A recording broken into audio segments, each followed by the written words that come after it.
Hello, AJ. What are you doing? How's it going?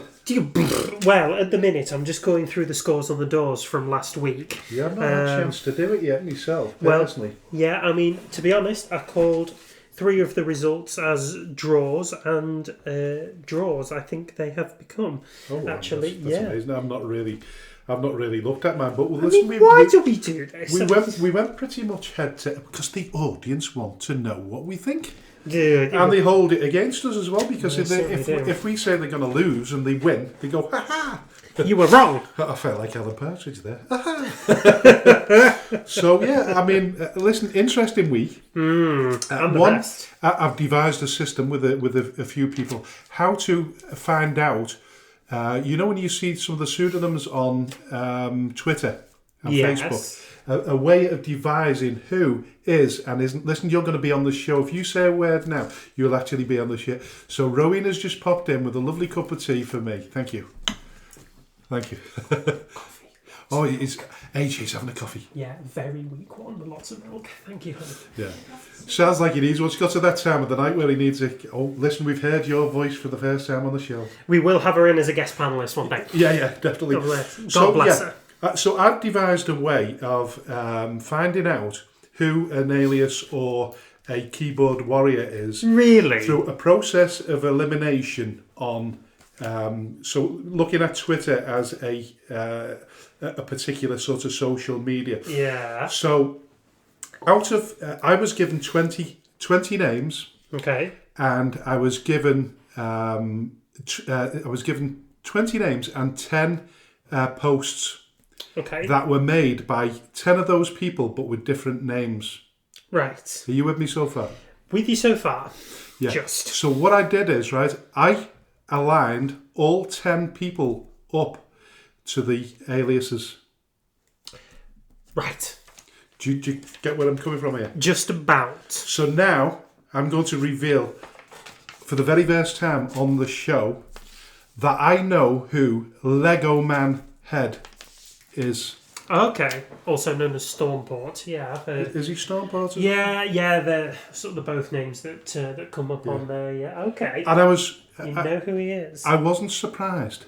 But listen, this was a bit of extra sort of curriculum... extracurricular activity. Curricular activity, because he wasn't part of the study. But I just thought, I'll try and study to see whether I can recognise who this is. And I'm 100% certain I know who Lego Man Head is. And I'm not going to reveal it on the show because it would be unfair on him. Is there anything fair on social media these days? No, there isn't. But you know what? One day I might just do that and might reveal who he is. Okay. I will have people quaking in their shoes knowing that using a little bit of science and a little bit of software, I can find out, without the interference of Interpol, MI5 or MI6, who is trolling me. Just be warned. All right, okay. Yeah, just thought that was an interesting one. Thought that was an interesting one there. So you've actually uncovered the secret to alias uncovering. It's a bit like Scooby-Doo, isn't it? You're pulling the mask off the... Well, I'm not the first person to do it. Because no, I'm not surprised. Like I say, there are ways of finding out who these people are. Uh-huh. What I've done is I've revealed a way, or I've found a way of doing it legally, but it's very, very dangerous. In the wrong hands, this information is really, really dangerous. Particularly dangerous to those that are involved in being a keyboard warrior. So be warned, keyboard warriors, we're all onto you. You are not safe in your mum's spare room. No, you're certainly not. You have to take your dark-rimmed black spectacles off. Or even your rose-tinted ones. And your rose-tinted ones. Absolutely. But it just really found it interesting because... It's very interesting. Because when... what was it? He describes himself as Ben Barnes's... Agent, goalkeeper coach, and he often refers to me and says, Frank sacked me, bin me off, and what have you, because I tried to arrange a friendly with another football club. Yeah. He was asking me about that one. He was saying, tell Frank to unblock me from Twitter. So, mate, you're going to have to do that by yourself. But, I mean, he's actually assuming that it was me that blocked him. And to be fair, I don't think I did. I think we might need a mediation between you and Lego Manhead. Well, now that I know that who he is, he might want to speak to me privately, so we don't take this any further. Maybe. It's nice to have somebody a little bit controversial, but somebody quaking in the boots as well. Because I'd be worried if I was going around pretending to be somebody else. Being a you-know-what. Yeah. Well, yeah, absolutely. I think. And every now and then he puts his different profile pictures yes, up. he does. I think he's now Darren Till. Oh, he might be. And he obviously doesn't like them. Or him. No. But another one. So I just thought it was a really... I've been working on this now for the past 5 years with a group of people. Have you? Yeah. I know, it's sad really, isn't it? That's absolutely nuts. But yet the idea was that if I perfected a way of doing it, I could use it for financial gain. Okay. But, like I say, it's a dangerous route to go down. It is. You could also be a police informant, except everyone knows who you are. I know, yeah. I've just revealed myself. West Lancashire's most wanted. And here you are, just... Yeah, the grass. Rattling. Yeah, exactly, the grass. Frank the grass. Frank the grass. sort of blends in well with football, really, doesn't exactly. it? Exactly. Yes, the Cray twins, Mad Charlie, Frank the grass and Billy the pigeon. Even better one. Now, check yourselves. See if those were real West End gangsters and who of those were Bob Mortimer's friends from Would I Lie to You? Yeah. The thing is, you don't want to go too far with this because you could really find out. I mean, for argument's sake, I could have found out it was the wife. I mean, that would have led to something a whole lot more different than just asking him to come in for a mediation. I don't think we'd be doing the show in this house right now. Well, the one thing you can do from this is you can become very upset because when you do find out who these particular people are, it can be quite upsetting because a lot of the time these people that speak to you face to face are your friends. Yeah, they are. They pretend to be your friends, but then we know that behind the security of a keyboard, then they're totally something else altogether. So what have you been up to? I know you did your mini triathlon yesterday, and you broke your record by 4 minutes something. I did, yeah. So good time to shave off. In preparation for the Ironman, I did do a small sprint triathlon up in Cape and Ray, which is just by Carnforth, south of the Lakes. Another place, yeah. So, and tough landscape. It is a very tough landscape, very, very hilly. The swim is in a filled out quarry that still has some boulders, rocks, cars. Yeah, cars and tanks and shopping trolleys all of because they do they do scuba diving there as well. So you have the scuba divers going down there. I take it they found a safe route for you to swim across. Yes, they did. Yes, they did on the surface. The surface. How cold was it? So it's basically a quarry, really, isn't it? It is a quarry. Yeah. So what is it cold? Yeah. It was quite cold, yeah. Now, the rain was out and about in Vengeance yesterday, so I was already quite wet when I even got there.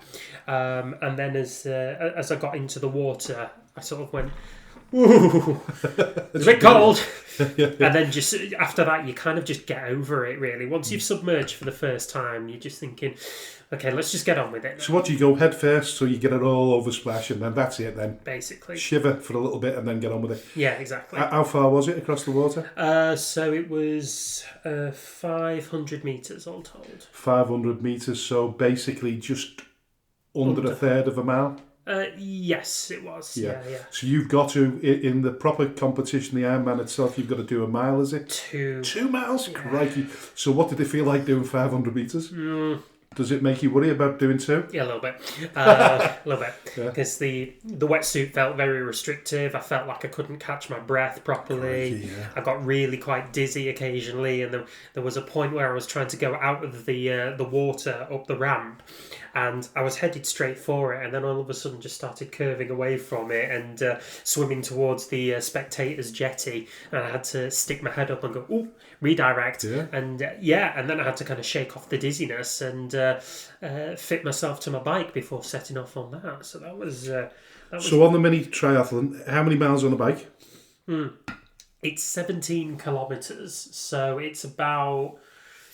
10 miles, give or take. Yeah, it's about 9-10 miles, give or take. And very hilly as well. There's a lot of hills going up. A few going down, but a lot. a lot going up. I found that the most difficult. Like the cycling is obviously that's the longest part of Cycling is probably the most unnatural sort of sport of all of them, isn't it? Really, in terms of, I mean, when you look at the Tour de France bike riders, their legs are like tree trunks, aren't yeah, they? they're enormous. Yeah, Chris Hoy can quite comfortably squat 400 kilos on his good days. Yeah, exactly. It's ridiculous, isn't it? But quite unnatural, actually. Yeah. Pedaling a bike uphill, isn't it? It is. The resistance is enormous, isn't it? Yeah, it's insane. Ironically enough, it's gravity working against you, so your legs are doing this. Yeah, and they want to push you back. Yeah, exactly. And want to push you back. But I managed up most of the hills without an issue. But I still feel like I need to put more in the tank before the actual day itself. Which remind me is the 21st of September. 21st of September, the day after James's birthday, when I also go on holiday to York as well. So how far was the run? 5k. 5k, not too bad. Not at all. That loosened you up a little bit after that. Oh, a lot. Like I so that's the final stage, isn't it? It is, yeah. Running's easily my strongest suit, so I absolutely powered through that one, and I didn't really feel the effects of it straight afterwards. And then I was on the bike this morning, just doing half an hour, to flush the legs out. So enjoyed myself. I found that really fascinating. And listen, best of luck. We'll talk about that before you actually go on it. But I think in the meantime, we should get on with the show. I think we should. We're running late enough as it is. Hello and welcome to the Speaking Frankly Football Show. I'm Frank Hughes, the chairman of Skelmersdale United Football Club, and alongside me is my co-host and passionate press officer, AJ the Jet. Not that being involved in the football club is a prerequisite for hosting a football podcast, but it certainly helps. We are ready to dive headfirst into the vibrant world of non-league football in the North West, and we might even take a moment to discuss some of the bigger headlines in the sport. We'll explore life in the North West counties, bring you interviews with well-known faces in the league, and analyse how local teams are performing while making bold predictions for their upcoming matches. Nothing is off the limits here. We'll be diving into all kinds of topics, including complicated refereeing decisions and regulations that often leave fans perplexed. We want to hear from you too. This is your show, so don't hesitate to reach out with topics you want us to tackle. Let's get this conversation started and enjoy every single moment. We are speaking frankly.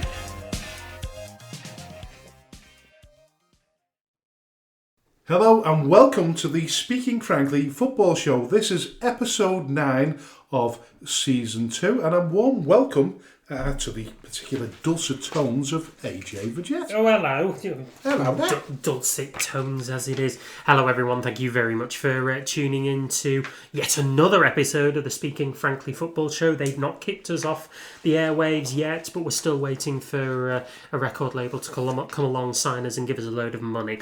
As it is, we'll keep broadcasting from here until then. Coming up on the show, we're going to be looking at the final stages of the transfer window in the Premier League. We're going to be checking in on Man United and Bayer Leverkusen, and then to the non-league that we all know and love, York City, and then the North West counties with the Atherton derby between LR and Collieries, a focal point of discussion. Nelson, Glossop, Daisy Hill, and Marine and Southport, all the favourites, are coming in for discussion. And then in the second part of the show, we've got Michael Clegg, the manager of Atherton Collieries. He's going to be speaking to Frank, and then as usual, Skem United predictions, fixtures, and the expert analysis. But first, the transfer window, the Premier League transfer window was broken, absolutely smashed through the £3 billion barrier, the highest ever, unbelievably. Well, I say unbelievably, it's not unbelievable any longer, is it? There's no common sense where the Premier League transfer window is. It'd be interesting to see whether they get anywhere near that in January. January's normally a smaller market. It is a skint month, isn't it, really? I mean, we're all skint, to be honest. It's, Christmas has absolutely done the finances on us, so we are tightening the proverbial belts at the start of the year, aren't we? Well, you do feel as though you should tighten the belt a little bit. When you look at the fact that they've spent £3 billion in the transfer market, you actually feel as though you should be a little bit more careful with your own money. Well, this is true. But listen, we're looking at the winners and losers. I think Liverpool's expenditure now, when you look at it, is what... It's almost 1/6 of the total transfer. Outlay, it was 420 million, give or take. Amazing, really. And Liverpool fans are very well vocal about. They are understandably delighted, aren't they? Well, they are, but they're also the biggest critics because they always go on record as saying oil clubs are ruining football.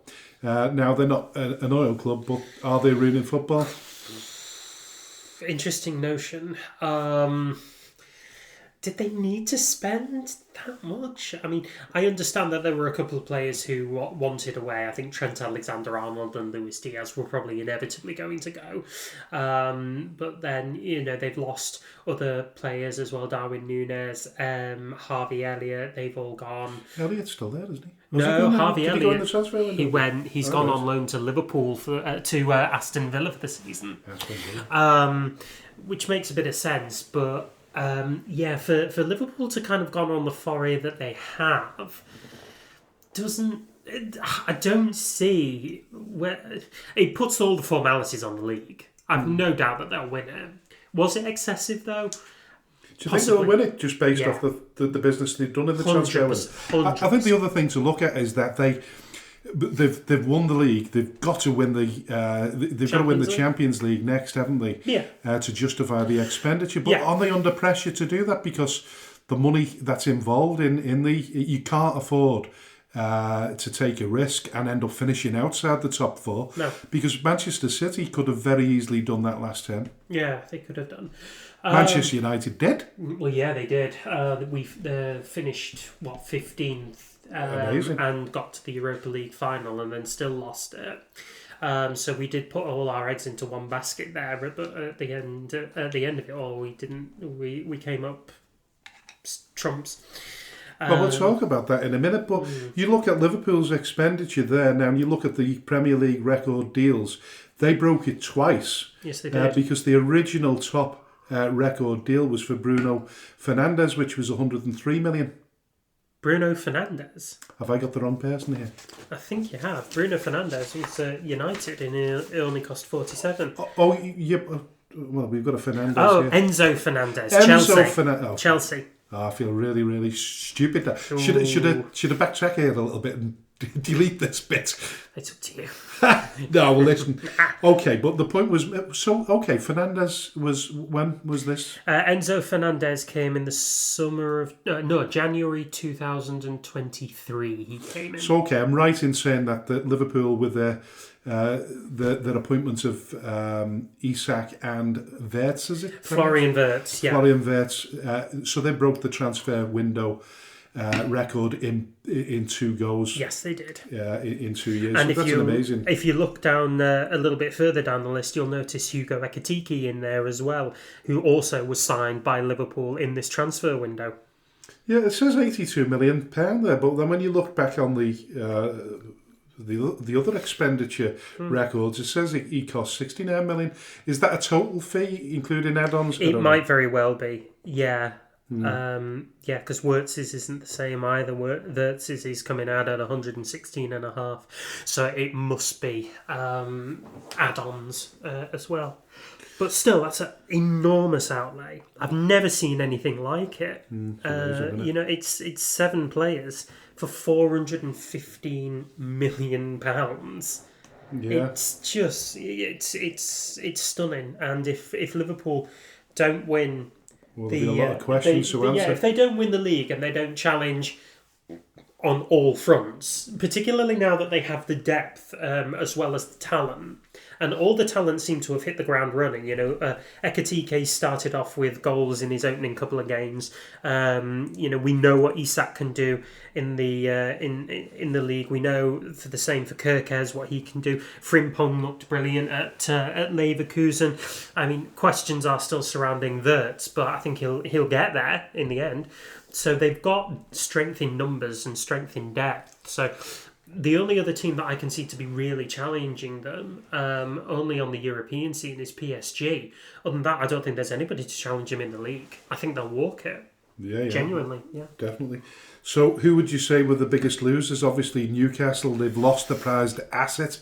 They have strengthened a little bit, but arguably the replacements, the consensus opinion is that they can't really replace Isak.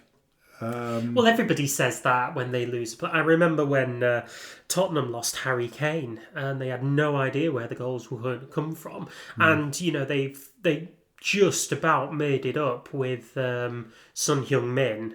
James Maddison's chipped in with a few. You even had high-scoring defenders in there like Pedro Porro and Mickey van der Ven. The goals, as far as Tottenham are concerned, were coming in from all angles. Brennan Johnson was scoring goals as well. So these losses, they might seem enormous, but they get covered.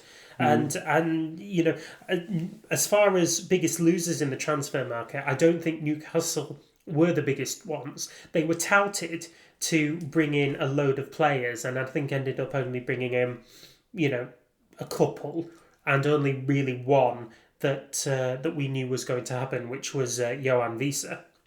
But the biggest losers for me were Aston Villa. Aston Villa have brought in players. I was going to mention Aston Villa. It's obviously not on our notes here, but yeah, they spent £30 million at this transfer window, but they've had to bring in players on the loan market, and they've sold another of their homegrown talents in Leon Bailey.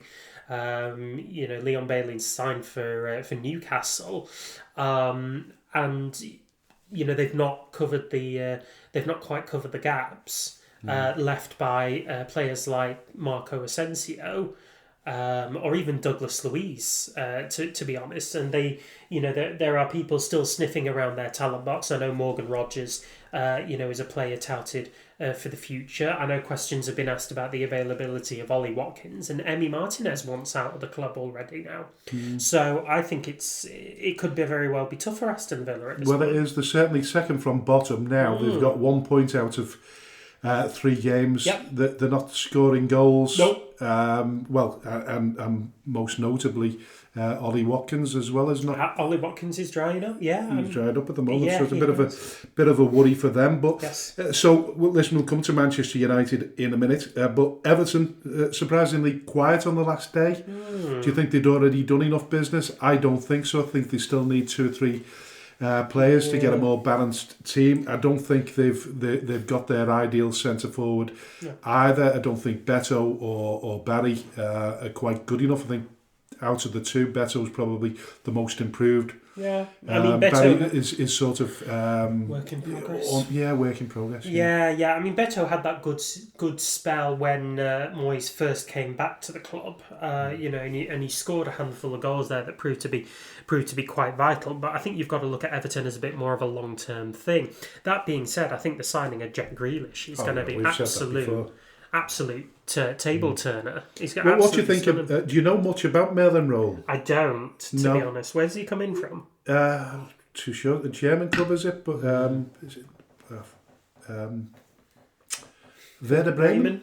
Yeah, I think possibly I might have that wrong, but he's an attacking midfielder. I wonder whether he fits in that starting 11. Possibly, yeah. I mean, if he can, I think he's a centre mid. So you'd likely put him in alongside James Garner, wouldn't you? As an Everton fan, that's probably where he'd go. You've got your man in the middle who's not getting any younger. He's been there for ages. What's his name? Not Diane. Gay. Could be Gay. Yeah. Garner. No, Gay. Garner Gay. What's his name? Garner. Idrissa Gay. Idrissa Gay. Yeah. That's the one. Yeah, he's not getting any younger, and I feel like this guy's probably a bit of a like for like replacement. So I think they probably have got a bit of business to do in January, but I think Moyes might just have enough to get by for now. But I think if you're an Everton fan, don't have any big ambitions, really. No, I said top 11 were doing well. Yeah. Well, listen, your team, I'll let you talk about them. Yeah, so... Let you start off with Manchester United. Yeah, United probably had one of the bigger... maybe even the second biggest transfer window after Liverpool. The outlay being over 200 million on 4 or 5 quality pocket signings. Money compared to Liverpool, I thought. Well, yeah, exactly. Half the amount. So we signed Brian Mbeumo from Brentford, Mateus Cunha from Wolves, Diego Leone came in under the radar from Cerro Porteño, and Benjamin Sesko, the much lauded striker from RB Leipzig, he came in. And then on the last day, Sene Lammens, the goalkeeper, come in from Royal Antwerp in the Belgian league. So reasonably good outlay. I think Mbeumo certainly looked the part in his first handful of games. Cunha had a really good game against Fulham. Probably should have scored a couple there when we drew, but it's all right. These things take time. Still questions are being asked of Sesko, and I'm now wondering, did we just do a like-for-like swap with Rasmus Højlund? Because they're the same age. They came in under enormous transfer fees and having done an awful lot overseas. But is he really going to be the kind of guy to lead the line without the experience of another striker to help him out? Because Joshua Zirkzee doesn't look the part either. So, does that really solve our attacking problems? So where does the blame sort of lie then? Because, Amarin's not... he's not set Manchester United alight, has he, since he came to the club? And then obviously there's this embarrassing capitulation against Grimsby Town as well to take into consideration. Yeah. Does that put more pressure on him after spending 200 million plus? No, I think he's still got time. I think he still has time. Well, you said that last time, so you would imagine that they haven't got a choice really at the moment, have they? Yeah, it's not that they've not got a choice. Who do you replace him with? Well, you don't, do you? This is the thing. If you look at how we've behaved over the last 10 years since Fergie left, really, we went through Moyes, decided he wasn't going to cut the mustard after 10 months. We then went for Van Gaal, who's a proven winner on the international scene. That didn't work out. So we then went for Mourinho, whose tactical acumen hasn't been good for about 5 years. Then we got Solskjaer for a cultural reboot. Then we got Ten Hag in because of what he'd done in the Dutch league. And now we've got Amorim because of what he's done in the Portuguese league. I mean, these guys need time. They do. But I think what Amorim seems to be doing off the pitch, he's got rid of the deadwood. He's got rid of the players with the embarrassing attitudes. I think there's only 1 or 2 that are still there who we wanted to get rid of. And even then, it's Tyrell Malacia, and he's not the worst of it. So he's cleansing the club, which is a good thing. I think he's cleansing the club, yeah. And I think he's trying to implement a style of play that is like what he had at Sporting. And I think the players are slowly coming around to it. They looked really sharp against Arsenal. It was just the goalkeeper that kind of let us down on that occasion. But otherwise, I think there is something there. I just think we need a little bit more time to be able to develop that. Well, we're going to talk a little bit more about sort of trigger-happy chairmen, in terms of relieving managers of their duties. Part of the problem is the owners of the football club, isn't it? Not really knowing a great deal about the football club. No, it's a bit, not as you say, much about football in general. Well, I think, as you say, it's a very trigger-happy environment for them, and I think there were, particularly at Chelsea, they had a very trigger-happy approach when managers went on a bad run for a couple of months and they were gone. Amorim needs time to turn this around, and he needs the backing of the board. Now he has that, and that is, not unconditional. We need to start winning. I think there will be a point where it's no longer acceptable to have really poor performances and no results. And the thing is, Amorim set the bar really low for himself last season. We got nowhere in the domestic cup competitions, really. We got to the final. Looked like a club in decline. Very much so, a club in decline, yeah. But I think we need to finish in a respectable position in the league. We need to make a good foray into the FA Cup. We've got no European football. Can you get into that top 4? No. Not this season. No. I think without question, Liverpool, Arsenal and Chelsea will be in there. And I think it's a bit of a shootout between Tottenham and Man City, because Man City aren't looking good. No, they're not. Well, talking about Grimsby and obviously fielding an ineligible player in the Carabao Cup. Yeah. It's a clerical error. I believe that the timing was about 2 minutes out due to, I think they mentioned software errors as well, didn't they? I'm not particularly sure, but they owned up to the clerical error as soon as they realised that they'd done it. A lot of United fans were expecting Grimsby either to be kicked out of the competition or to replay the game. I would imagine that if you're the thinking man's footballing, version of what you just mentioned him before, Mourinho, you'd probably take your medicine on that one and say, well, you deserved it. Yeah. I'm a United fan, and I have no qualms with this at all. No. Grimsby have been given the slap on the wrist that they deserve, but don't get me wrong, even without Clark Udua in the squad, they deserved to win that game. Although Manchester United had plenty of opportunities in the end. Yeah. I think they had a chance at the very end of the game, didn't they? Yeah, Sesko put the ball over the bar when really he should have been doing a bit more to it. But his 76.5 million euros. But this is it. He's 22. He's still learning the game. He needs the right kind of service, which hopefully players like Mbeumo, Cunha, Fernandes, they will give him. But that doesn't kind of cover the enormous screw up that was. No.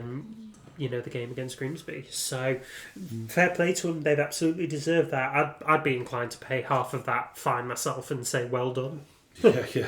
And listen, they've got Sheffield Wednesday, is it, in the next round? I think it is. Yeah. They've fully earned that, there's no doubt about it. So the winners, we're talking maybe Liverpool, not so much losers as I mentioned, Newcastle. And Aston Villa. Aston Villa more, but from a neutral point of view, probably a neutral window for Man City and Man United. Certainly a neutral one for Man City. I think they've still got quite a bit of work to be doing. Discussions among Man City fans indicate that Pep has run out of ideas. Yeah. In a bit of the same way that Mourinho does.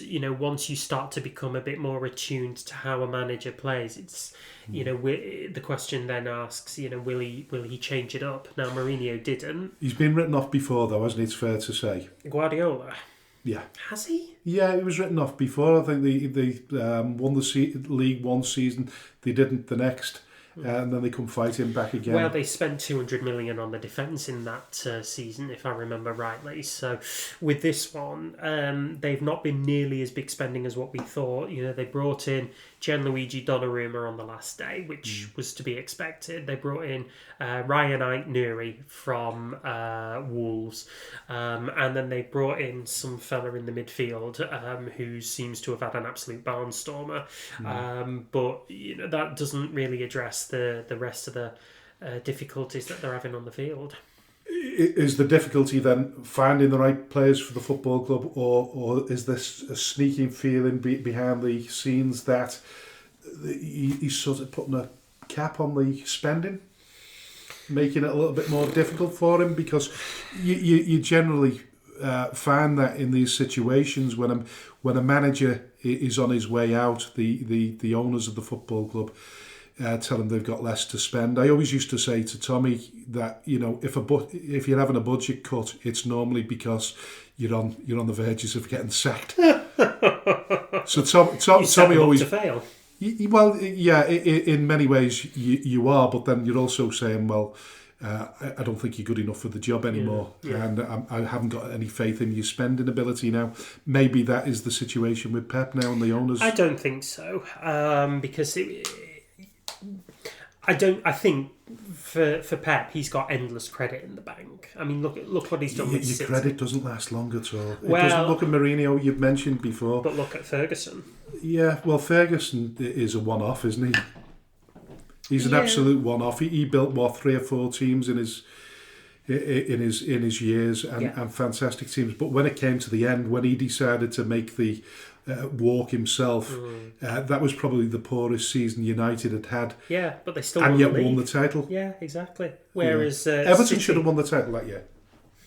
Believe it or not, I think Everton were good enough. They were the best team. They were best footballing team in the Premier League at that stage. You're probably not wrong, to be fair. And I think they only finised 5th in the end. But they should have done better. But I put that down to David Moyes and his tactics, because I always questioned whether, I didn't think Moyes was a particularly good tactician. No. But listen, that says much about what's going on in the Premier League transfer window. And like we say, the losers are probably Aston Villa and the winners are Liverpool. Yeah. So listen, Ten Hag, former Manchester United manager, sacked following 3 games in charge by Leverkusen. Yeah. In total, his stay was around 10 weeks. I think he managed 3 games, 2 competitive ones. Do you think it's a realisation by the club that they've made a mistake? Because we've not really heard much about what's gone on behind the scenes, but to sack a manager so quickly, there's got to be a good enough reason somewhere. This is a really, really bad look for this club. But the thing is, they've sold off almost the entirety of this team that went unbeaten through the German league season before last. Well, arguably, you could say they are the biggest losers in the Premier League transfer window, aren't they? In that sense, because in the German league, yeah, possibly, possibly. But he's not been given any time. He's not been given any. Time with his players, time on the pitch, time in the changing rooms, time on the training pitch. He's been given nothing. So I think we won't know what's gone on behind the scenes, first of all.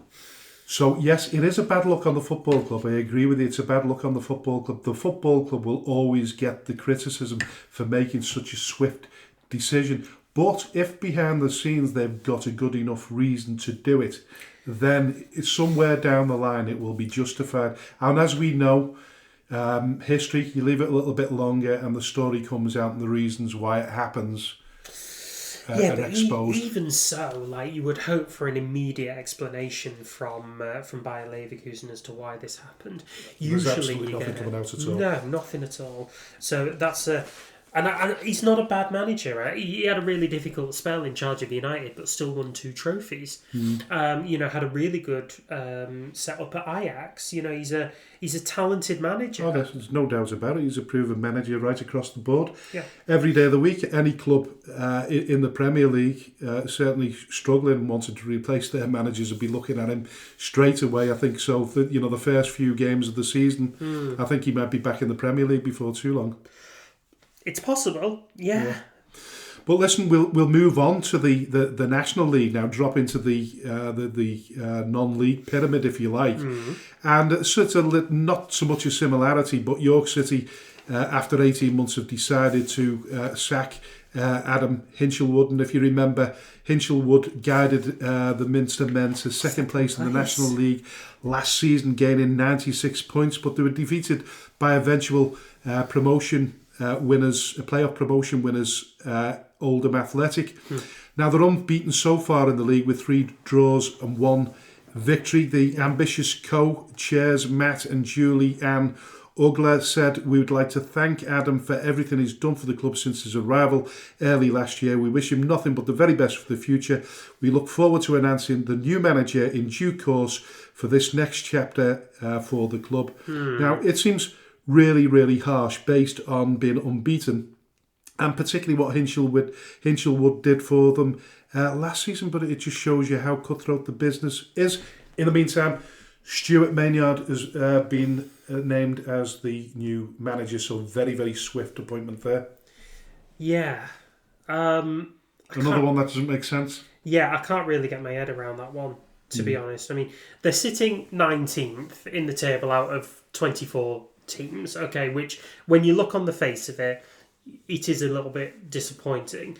However, they are one of only 4 clubs left in the division that are unbeaten. Okay.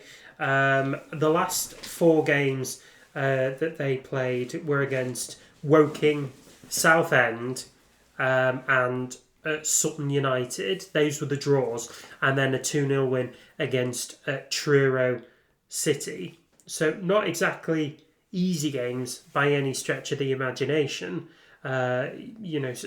Sutton, Woking and Truro are all immediately in and around that area. And then who's the other one that I mentioned?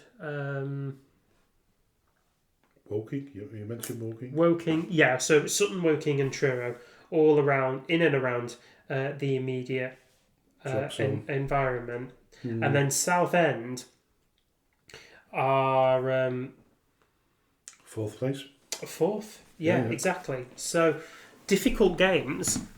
I mean, no game in the National League is particularly easy. I think ambition may just come back to kind of bite the owners in the backside, really, because I don't think Hinshelwood had any reason on the pitch to be sacked. Again, if there's rumblings off of it, that may have been something else. But if they're doing it based on performance, then... Well, I watched them towards the end of last season. I was actually on holiday in York, and James and I went to watch them play. And listen, the style of football, the level of the football was absolutely fantastic. It was really, really good to watch. And I'm going again on the 24th, is it? Something like that. So 23rd, 24th, when they'll be playing Carlisle. So it'll be interesting to know whether there's been any sort of significant difference in that kind of style and level of performance. But it seems really, really bizarre. But that, unfortunately, is football for you. That's the way of it. I think Matt and Julia and Ugla put a lot of pressure on themselves by getting rid of Hinshelwood. I don't think the fallout from fans has been particularly favourable. I think Hinshelwood was a popular man at the club. I think he brought in some lofty ambitions for York. So they've now got to contend with a new manager who, again, has got pressure on himself to kind of carry on Hinshelwood's... And his CV's not particularly fantastic, is it? Maynard's. Yeah. No, I don't think he's had a particularly... Well, nothing spectacular, really. No. And, obviously we don't mean any offence by that, but it is the way of football, really. So he had a 3-year stint as manager of Wealdstone, and then a year at Notts County before coming here. And they've nothing spectacular at Wealdstone. They finished 16th, then they finished 13th, and then when they went to Notts County, they went into the playoff semi-final, which is something that you'd sort of expect from Notts County, and then now he's at York. So positive, steady, but not spectacular. I think it's rocking the boat a little bit too, isn't it? You've got what you think is you've got a stable team there, seasoned team that have been together, and got themselves very, very close to getting promoted. I agree. And it's a bit sort of gung ho, isn't it? I think. It is. Yeah, it is. I don't think it's well thought out. No. So listen, we'll move on to North West Counties news, and we'll start with obviously the FA Cup and the fantastic win by Atherton LR, who shocked Atherton Collieries in a pulsating tie with Rovers running out 5-2 winners. There were 3 goals up at half time, despite Coles pulling one back. They added another 2 to move 5-1 up, and then Coles scored a consolation goal late on in the game, but the game was already won. Amazing victory for Davy Jones. Yeah. An attendance of 1,000, just under 1,900 and something. Something like that. Incredible. That's a great turnout for them. Brilliant. I watched the highlights from that game.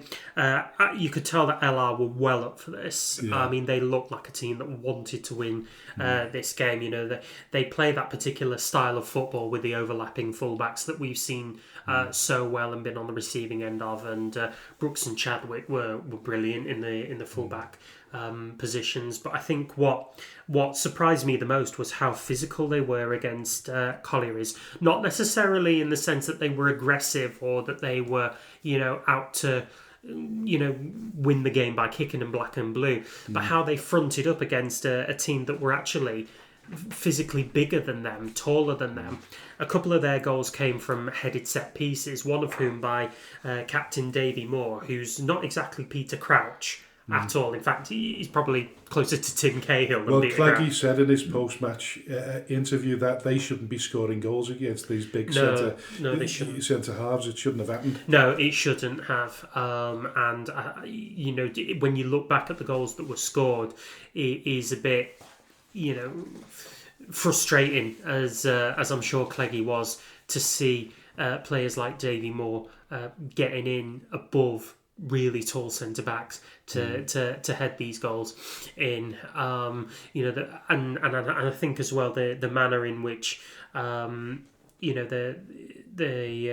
concession of the penalty, when I think it was Harvey Sample brought down by the goalkeeper, and that was his second sort of major indiscretion. He'd made another one in the first half. Was very lucky not to be sent off, to be quite honest with you. But I think that was a very shaky defence that were allowed to be bullied. But listen, Cleggy's held his hands up and he's been as honest as he's been. Really, really brutal in his post-match interview. Yes, and we'll obviously hear more from him in the second part of the show. But joining Atherton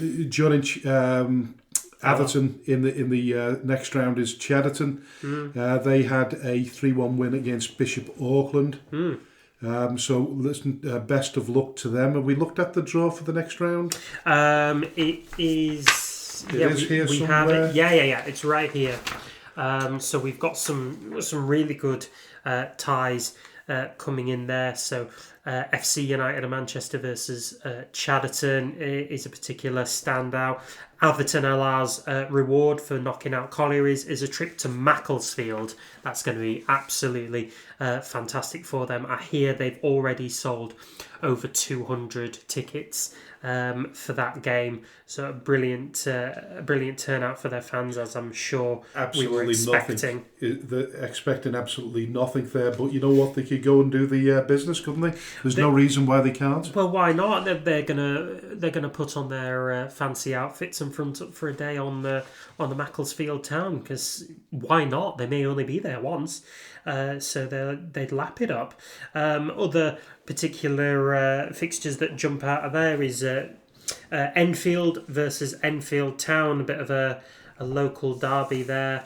AFC Fylde versus Bamber Bridge, two teams that were in the National League, I think they might even be in the same division.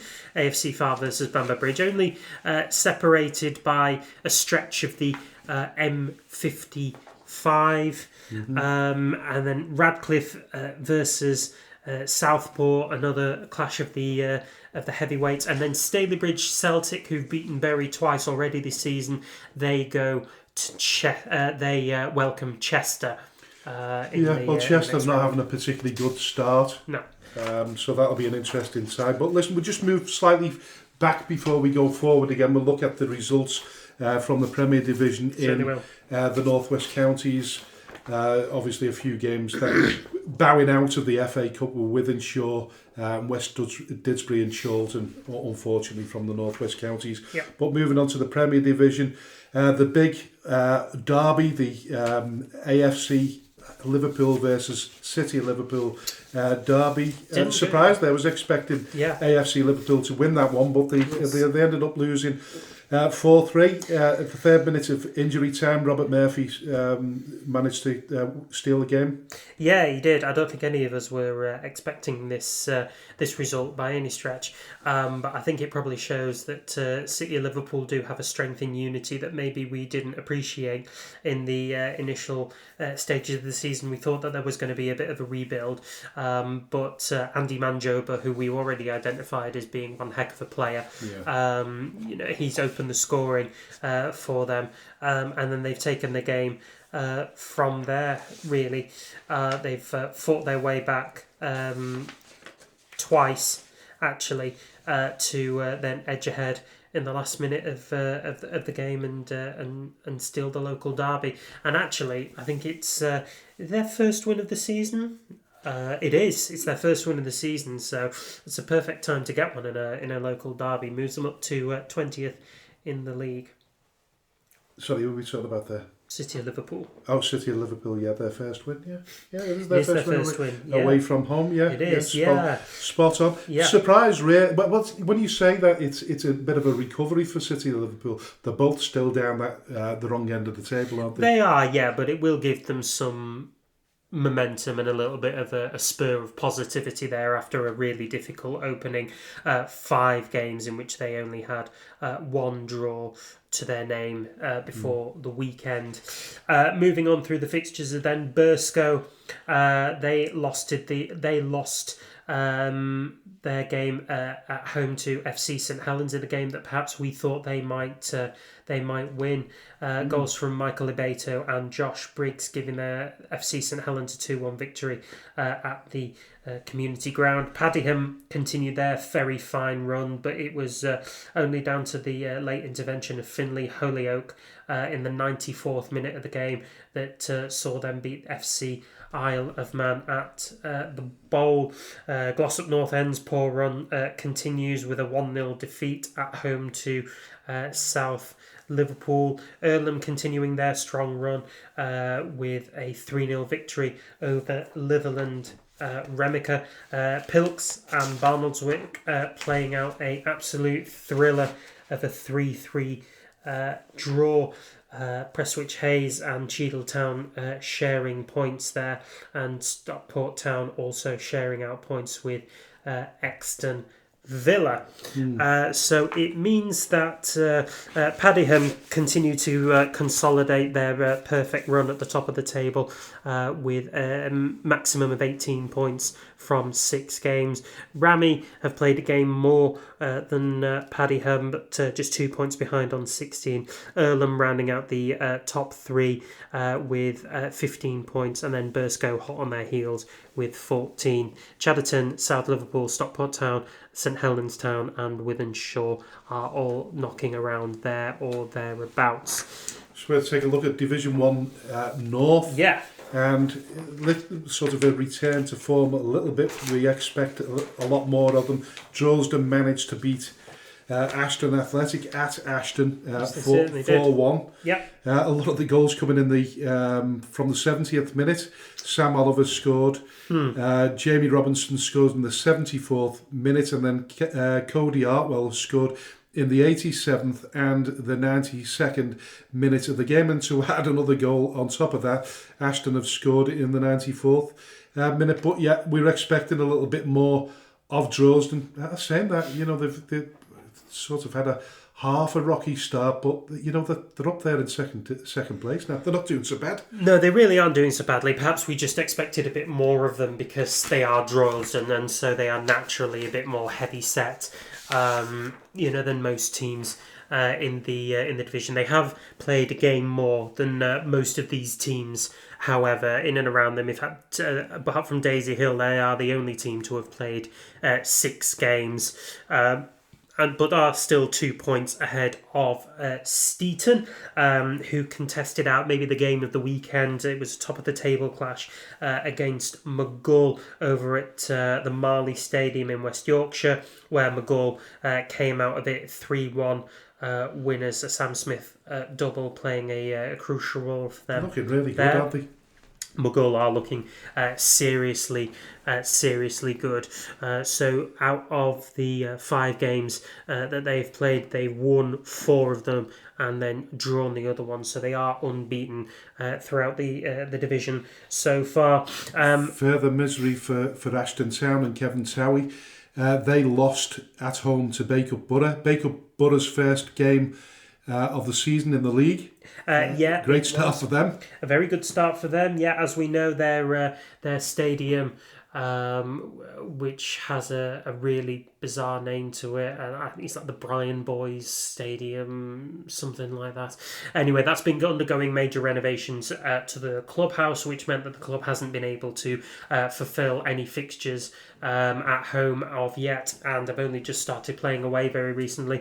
But they turned up to the Bartons Group Stadium, and a single goal from Ben Thompson gave them a win to take back to East Lancashire, which will infuriate Kevin Towie, as I'm sure he was very much set on and his team making a strong start. But just the one win away, just the one win at all this season, with 1 draw and 2 losses to go along with it. Cone saw off Garstang by 2 goals to 0. Darwin suffered a shock defeat at home to AFC Blackpool, who claimed their first win of the campaign. Second half goals from James Hughes and Corey Adams. You say a shock, but we do expect a little bit more out of AFC Blackpool as well, don't we? Well, they can be quite a resilient, free scoring team, can't they? They can be, and they certainly were last season when they had the Heppel brothers up front, but both of them have gone now. Yeah. So you kind of wonder where the goals were coming from. But nonetheless, after their initial early season struggles, the Mechanics have their opening win of the season to take back with them to West Lancashire. They call it the Tower Derby, actually, given that Blackpool has a tower and Darwin has a tower. They refer to it as the Tower Derby. Oh, yeah, I was aware of that, by the way. All right. Were you aware of the flat cap derby between Atherton? No. No, you didn't know that? I didn't know that. Yeah, I'd forgotten, but when it was resurfaced, I thought, okay, crikey, I remember that one. You were aware of that one. Yeah. Talking about the Heppel brothers, one of the Heppel brothers, Luke, in fact, managed to get Nelson off to a good start under their new manager, I think, yeah? I think he took charge. We will come to this, but Aaron Ripley. Aaron Ripley, new manager new manager. He's returning, but he's had a perfect start at Little Wembley. I think their stadium's called these days. Yeah. They saw off Thornton Cleaveley's by 2-1 in front of a gate that would seem a little bit small. What do you think? 96 turned out to see Nelson play Thornton, which seems a little bit small. Yeah, well, but listen, we've said it before, haven't we? If you're losing games, you're losing spectators. If you're winning games, you're gaining them.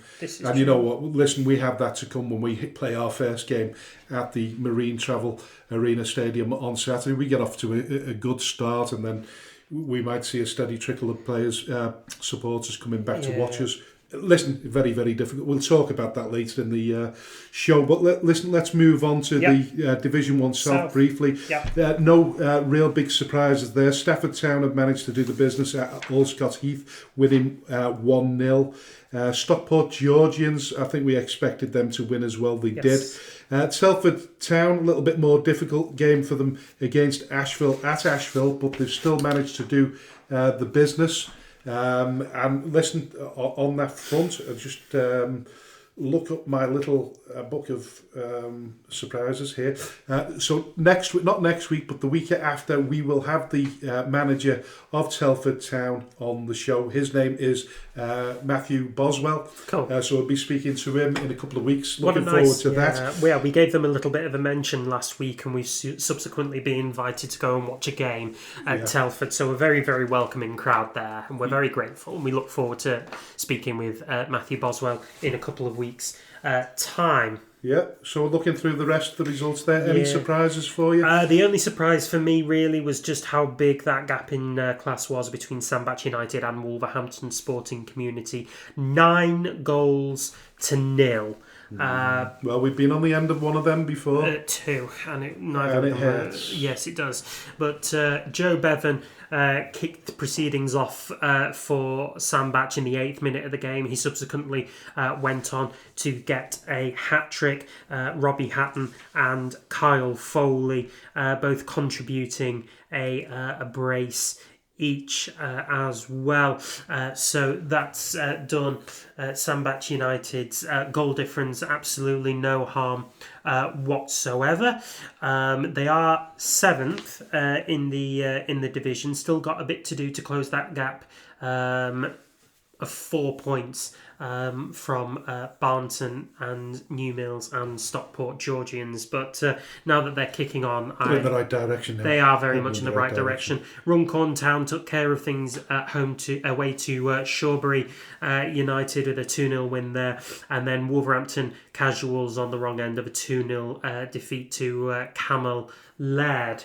Yeah, and just briefly looking at the Edward Chase Cup preliminary rounds in the north and south, MSB Walton managed to batter Garstang 5-1. That will do their confidence no harm whatsoever. And then Telford Town again, they just keep doing it, don't they? Yes, they do. 6 goals against Hormond. God, Who's still not. I'm going to have to Google that. But, yeah, we are. Well, we're listen, have to ask them. Great win for them, but that rounds up the results in the Northwest Counties. So we just go back to the basic news which we've been talking about. And following the departure of manager Jerry Harrison at Nelson a couple of weeks ago, the club has announced the appointment of Aaron Ripley. Aaron returns to the club following his controversial sacking in November 2024. The club was second in place in the league, and Aaron had a 72% win rate at the time. Now, rumours suggested his sacking was down to the fact that he'd lost the support of his players. Nelson have had a poor start to the season under Harrison, and given the alleged size of their budget, you would think the sacking was rather inevitable. But the question is, one, Aaron's managed to come back after all the bad press and publicity surrounding his sacking in the first place. A strange one. Yeah, I think so. I mean, I think the first sort of major bone of contention is, how does a 72% win rate not do it for you? I think that's an excellent win rate. It's almost unheard of. I mean, most managers tend to have about 50%, maybe. So this is stunning. Let's be honest. If he's lost the support of his players, then that's a different, that's a different thing altogether. Yeah. It's an odd one anyway, isn't it? And but listen, reflecting on that, they had a win at the weekend. So as we just mentioned, then things are moving in the right direction. So if he's lost the support of his players, now he's got to regain the support of them when he starts his new tenure in the job. You would hope so. Yeah, I mean, the reaction from fans is a bit mixed, really. I mean, there's a few that say he should never have had the boot in the first place, and he's more than likely he would have gone up under Ripley than under Harrison. And then there's a bit of questioning of the board as to why they've brought him back when he was sacked due to poor performance. I mean, there's even some that are saying it's a bit of a backward step, and that he had lost the support of the players last time. As you say, I mean, bizarre. There's always this kind of discussion to be had when a manager returns to a club, and exactly what the circumstances were for him to depart in the first place. But nonetheless, Aaron Ripley is back. He started off with a good positive win there. So you would like to think that they will kick on now and be kind of up towards the top where they were last season, and where they got so close. Moving on to Glossop North End, and Richard Brodie, friend of the show, indeed, reflecting on another defeat at the weekend. Probably would have been less painful someone coming along and volleying me between the legs, to be honest, the way I'm feeling at the minute. That was Brodie's comments after the 1-0 defeat against South Liverpool on Saturday. Yeah. Richard is clearly feeling the pressure, but he's also confident that the team can turn things around. Yeah. I'll listen to his post-match interview, and you can see how much it's hurting him at the moment, because he's putting all the effort in. He went on further to say he spends at least 15 hours a week travelling backwards and forwards to the club. Because he comes in from Southport, it's a big journey. Yeah, but the critics won't be interested in that. But I feel for the lad. He's a great man, and he's an honest one himself. Yeah, he is. I mean, he'll know that this isn't great for a club like Glossop. It's a big name. It's got a big history. Well, we're talking about two ex-Football League clubs here back to back. We've talked about Nelson, and now we're talking about Glossop, who have a really, really rich pedigree and a history in the Football League. But many moons ago, but still. Exactly. But I think down at this level, history counts for very little. To be honest, I think once you start to have a dip, the history of the club is forgotten unless you can team that with money, unfortunately. But I mean, Glossop is still being very well supported, still in excess of 200 fans going along to every single home game at the Asgard Stadium. And I know that he would have wanted to do better, and it is a bit of a shaky start, but it's 1 win and 2 draws from their opening 6 games with 3 defeats. Now that isn't great by any stretch of the imagination, but they are by no means adrift at the bottom. They're still the lower end of mid-table and still got plenty of time to turn the season around. He may just need to address 1 or 2 issues on the pitch. I'm confident he can turn things around, but he is a man who is trying. Like let's make no bones about that one. This man is absolutely trying to do the best thing for Glossop. And listen, the one thing that we do know about Glossop is a successful Glossop side. The supporters will come running back. You go back a few years ago when they were, doing well in the FA Vars and what have you. The crowds were getting nearer to the 1,000 mark, and so there's always potential there to draw in a big crowd if they're winning games. But you know what? I feel as though we should be doing an episode on this show about mental health within non-league football, because seem to be witnessing it all. Mentioned obviously what's going on with Michael Clegg at Atherton, and then of course talking about Brodie. But listen, it brings us sort of segues really, really well to the next story about Daisy Hill. Originally, it was reported that the Daisy Hill manager Lee Hill had stepped down, citing personal reasons and family commitments. It was later revealed that he was in fact sacked. Yeah, exactly. So the initial statement was that Lee Hill had resigned from his role due to personal reasons and family commitments, and Daisy Hill were grateful for his time at the club, which included leading us to our first trophy in 30 years. Now, the plot thickens a little bit with the release of a personal statement by Lee Hill. And he says that this is his first job in management, and I'll start from the beginning. It's been an absolute pleasure to manage the club, to come in at a time when they had no money, no players and no ambition, and still keep them in the league in my first season as a manager is a highlight. To improve on that with a mid-table finish with one of the lowest budgets in the league and win the club its first trophy in 30 years in my second season is an equal highlight. Going out on the street, securing sponsorship with no other people willing to do it, bringing the players and the committee together by hosting social nights to put money behind the bar, invoicing companies on behalf of the club because no one else would do it, running the kit to the dry cleaners weekly, setting up online tickets because no one else could or would, sourcing kits, cutting and marking the pitch, all this and more before any content creator or YouTuber even knew where Daisy Hill was. When the club was on the verge of folding, with emails circulating of withdrawing from the league unless someone stepped in, I acted and reached out to Aaron and convinced him to come in as chairman. a business decision on behalf of the club that has since turned the club from rags to riches and put it firmly on the social media map, as well as giving it years of solid sustainability with more money in the bank than it's ever had and double in its average attendance. This is the biggest thing I am proud of.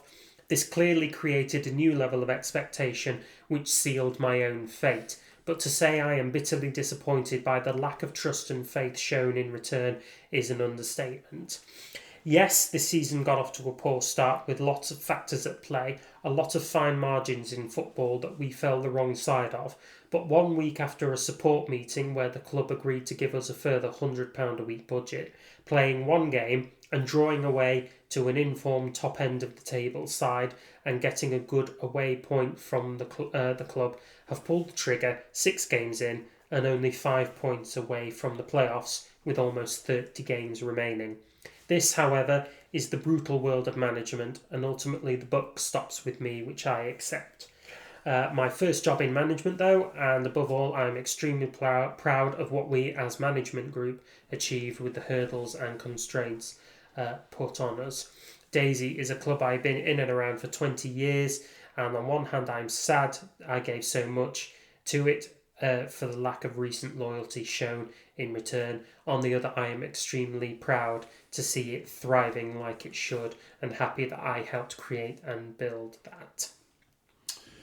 Now, there is more to it when he thanks a lot of people who have been in and around his support system, most notably his family. And I think it's interesting to see how many of the players have actually retweeted this with words of support. He's obviously well liked, isn't he, by the players? Hugely well liked within the club. Goalkeeper very Morgan well respected Nunes, as well. Yeah, the captain Jake O'Brien, Nathan Bartram, Ryan Fitzpatrick. All these players who have reposted this with words of warmth about how they felt that they were managed so well by a man who clearly meant an awful lot to the club.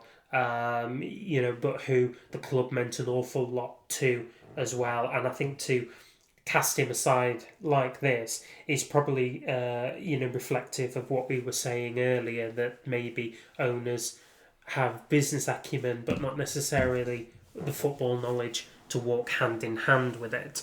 Now, the plot thickens a little bit more in that a particular individual sent me a link to Aaron Hunt's Twitch stream.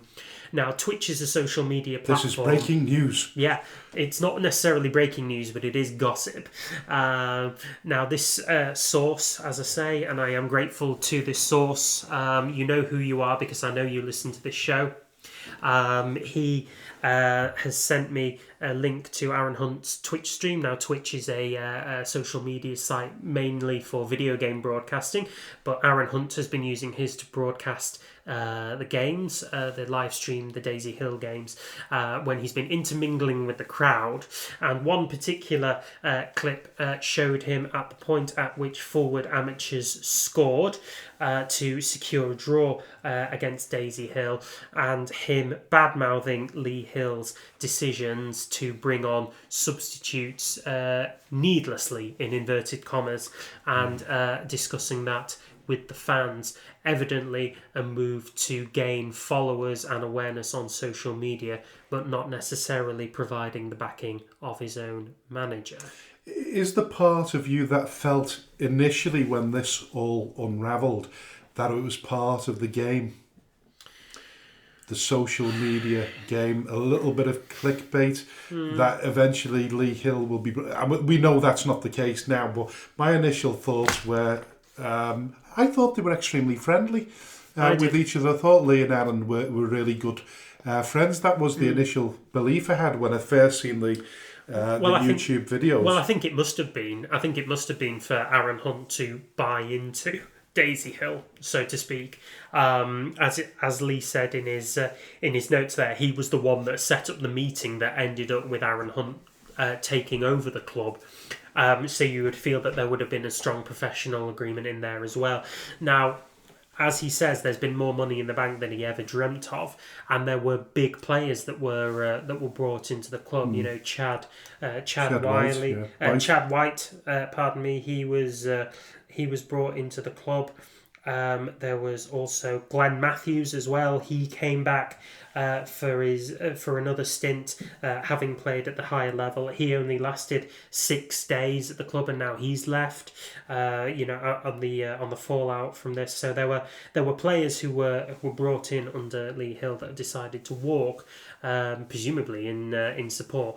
But for me, we differ in opinions a little bit, but when we truly we do come together a little bit in our belief that there's got to be a little bit of panache and style attached to this social media football club. How would you describe Daisy Hill now as a commentator? Would you say Daisy Hill is a club with a long history, with very little support, but the support that they had were always loyal? And the band of people, albeit aging, the people that were looking after the football club before Aaron Hill came along, very, very close-knit. The sympathy now will be very small in comparison to the greater attendance that they get now, because they've not really bought into Daisy Hill with a history. No. They bought into Daisy Hill because there's a YouTuber and there's, Angry Ginger's put his name on the stadium. I think that's about right. So the supporters that Aaron Hunt was milling around during this Twitch stream were the loyalist, fierce ultras who've supported Daisy Hill for going on 40 years, if you like. And although they were in disagreement with how Lee Hill was managing the club on the pitch, I don't think they could doubt at all that his efforts to keep the club surviving off of it, and I think it'll be really interesting to see how they take to the new manager. For me, I think Daisy Hill is a club whose history has kind of been painted out by the presence of YouTubers and social media people who want to move them on to bigger things, really starting from now, without really the respect of the history of the club. Really, they've renamed the stadium. They've obviously sold the sponsorship naming rights, which isn't an enormously bad thing, but they've not respected the tradition of having Lee Hill in the club in any way, shape or form. We did, as you know, we made attempts to bring Lee Hill onto the show originally after the appointment of Aaron Hill as chairman, and he seemed to be up for it at one stage, and then later on I received a message to say that they had no interest or desire, his chairman and I have no interest or desire to come on your show, which is fair enough. I'd like to know whether that's still the case now, or whether Lee would, when it sort of dies down a little bit, whether he'd like to come on the show and present his version of what's happened, because I do feel for him. I still feel for him, regardless of the email that I was sent, because he sort of intimated there towards the hard work and the graft. We share that in common. My wife does the hospitality, she does the kit. I pick up players, take them to training, take the training gear in. I do everything off the field to support the players as much as I try to support the football club, in terms of keeping the football club going. So I know what it's like to be the glue that keeps a football club together. So I know that all the work that he's done away from the management side of it means a hell of a lot, and to be casted off like that without with any great deal of thanks. I think what did Aaron say? He just said a simple... it's a very, very short message for a man who's given an awful lot of time and effort to the club, particularly when he outlined the things that he does there, chasing invoices, doing the club laundry, repainting the pitch. All of that just marks out Lee as Mr. Daisy Hill if you like it. And, you know, unfortunately, for a man in his position, when the team isn't performing, that's all that's going to be examined. They won't look at what he did off the pitch. They won't look at the fact that Daisy Hill is still in existence today because of Lee Hill. They won't look at that. They will think Daisy Hill is sitting in 16th and haven't won a game yet because of Lee Hill. And it's really sad to think that his legacy sits on those kind of tiny details when the bigger picture is that without Lee Hill, there isn't a Daisy Hill Football Club. There just isn't. Yeah, listen, I've said this before, but but here goes. Listen, if you're strolling through town with your shirt off, flaunting those impressive muscles, and I'm looking at you across the table here. Yeah, it might feel empowering, but be warned, if you've never been in a fight before, chances are someone's going to call you out sooner or later. And the swagger, and I've come full circle because I'm really, really intrigued by the social media presence, because I know it can make a big, big difference. Yeah. Because sometimes when you can't really get the attendance that you want, and you can't make money through the turnstiles, the flip side of that is trying to make it through social media, making your social media more significant, because it brings in sponsors. So I'm intrigued, and I like the idea of it, but I sometimes think if you walk into a football club and you don't show anybody respect. I mean, as an example, and I don't hold it against him, but Aaron Hunt came to Bearscough when we were playing at Bearscough, and he commented on a sandwich that my wife had made. So obviously we know Rowena does the hospitality, and I can't remember. He said, "But who puts such and such on a sandwich?" You can't remember what it was now. You might remember, but there was an array of sandwiches there. There was sausage rolls, there was pizzas, there was cakes, there was everything galore there. We know that our hospitality was second to none, but rather than get an acknowledgement of how well they were treated, he went totally the opposite way by making a comment about a sandwich that had something on it that he doesn't particularly like. What a spoilt brat. Well, yeah, I mean, listen, I don't want to get into a slanging match with him because he's going to win and he's got the power behind his significant audience. But if I'm giving a bit of advice to him is, listen, if you're doing things just to get people to click, then there's a way of doing it. You can swagger, you can go in all proud and that, but you can do it with a little bit of honesty and integrity. You don't have to sort of knock people for doing what they're doing. I mean, I think the first instance at the football club when he turned up was the fact that he broke the gate attendance illegally, and I listen, I don't know whether they were fined for that. And listen, he's learning as he goes along. Great. And he's brought a different dynamic to Daisy Hill. It's great. I'm interested. I want to watch the story develop. I want to see them do well, but I want to see it done with style. And class. Yeah, it's the hallmark of how a chairman runs his football club, that he can do things with as much dignity as what he possibly can. And I don't think there's been a lot of that around Daisy Hill. And I don't think you're going to get it either. If in all honesty, you wish for it, but I don't think it'll happen. Listen, at the end of the day, someone's lost the job here, and regardless of the hard work and effort he's put in. So, listen, commiserations to Lee. But listen, they were swiftly made an appointment. Nicky Hunt is their new manager. Yes. Nicky Hunt was most recently assistant to our special guest today, Michael Clegg, at Atherton Collieries. This is his first post as a manager. Nicky's made 127 appearances in the Premier League for Bolton Wanderers. Untried, untested, good replacement for Lee.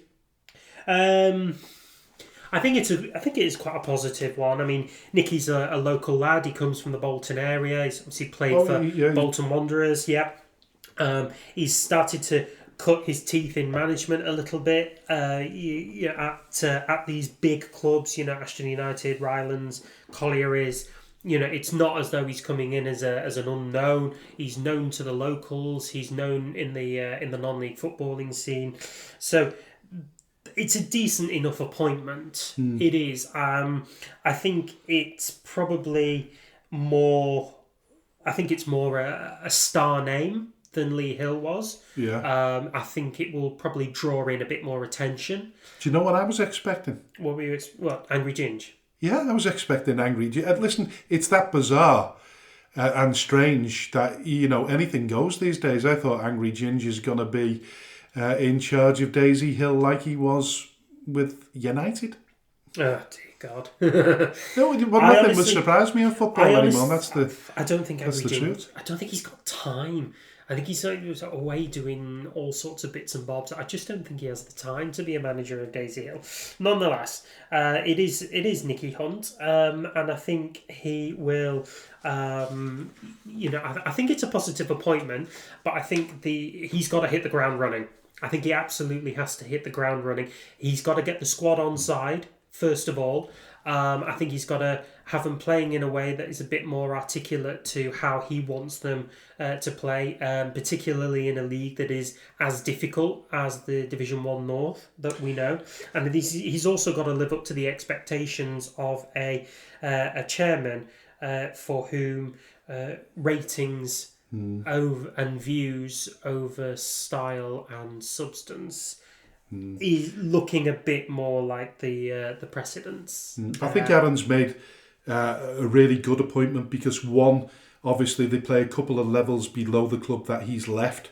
So I would imagine there'll be some kind of reciprocal arrangement between Michael Clegg. Michael Clegg and Nicky, the best of friends as well as working together. So I'm pretty sure that they'll be helping each other out. And it was a natural progression for Nicky Hunt to want to go into management. So listen, best of luck to him. Listen, we move on, and no doubt we've been a little bit more investigative. A bit more topical as well than we prefer to be, because we get told off for saying the things that people don't want to hear. Yeah, when I say things controversial, when I go off. I've said them controversial. I know you have, but it's me that tends You were going to be the bad cop, I was going to be the good cop. It tends to be me that kind of has my head under the axe, and then suddenly Frank kind of shoves me out of the way and says, he didn't mean it, sorry. Bail me out. But anyway, we're going to move on, and Big Ben. Big Ben. Yes. Yeah. Not the one in London. Not the big clock, no. The big what? The big clock. Oh, sorry. No, I'm talking about the big cop. Right, yeah. The big cop he is. Ben Barnes, the Sken United goalkeeper of legendary status. So it was announced a couple of weeks ago that he had departed from Burscough. He'd been weighing up a couple of offers. Obviously, a spectacular goalkeeper on his day. Huge pedigree still, even at the age of 38. A bit like Edwin van der Sar. Still going at the highest level. Been given a couple of offers, but has decided to join AFC Liverpool. We knew that he wanted to play at a level that his talent permitted, and that level is the North West Counties Premier Division, and he's joining up with a AFC Liverpool team who finished in the top half of the table last season, but whose win to loss rate was nowhere near as far apart as what they were hoping for. So they're currently sitting in 21st in the Premier Division. One win from their opening 6 games, so they've got a bit of a tide to turn.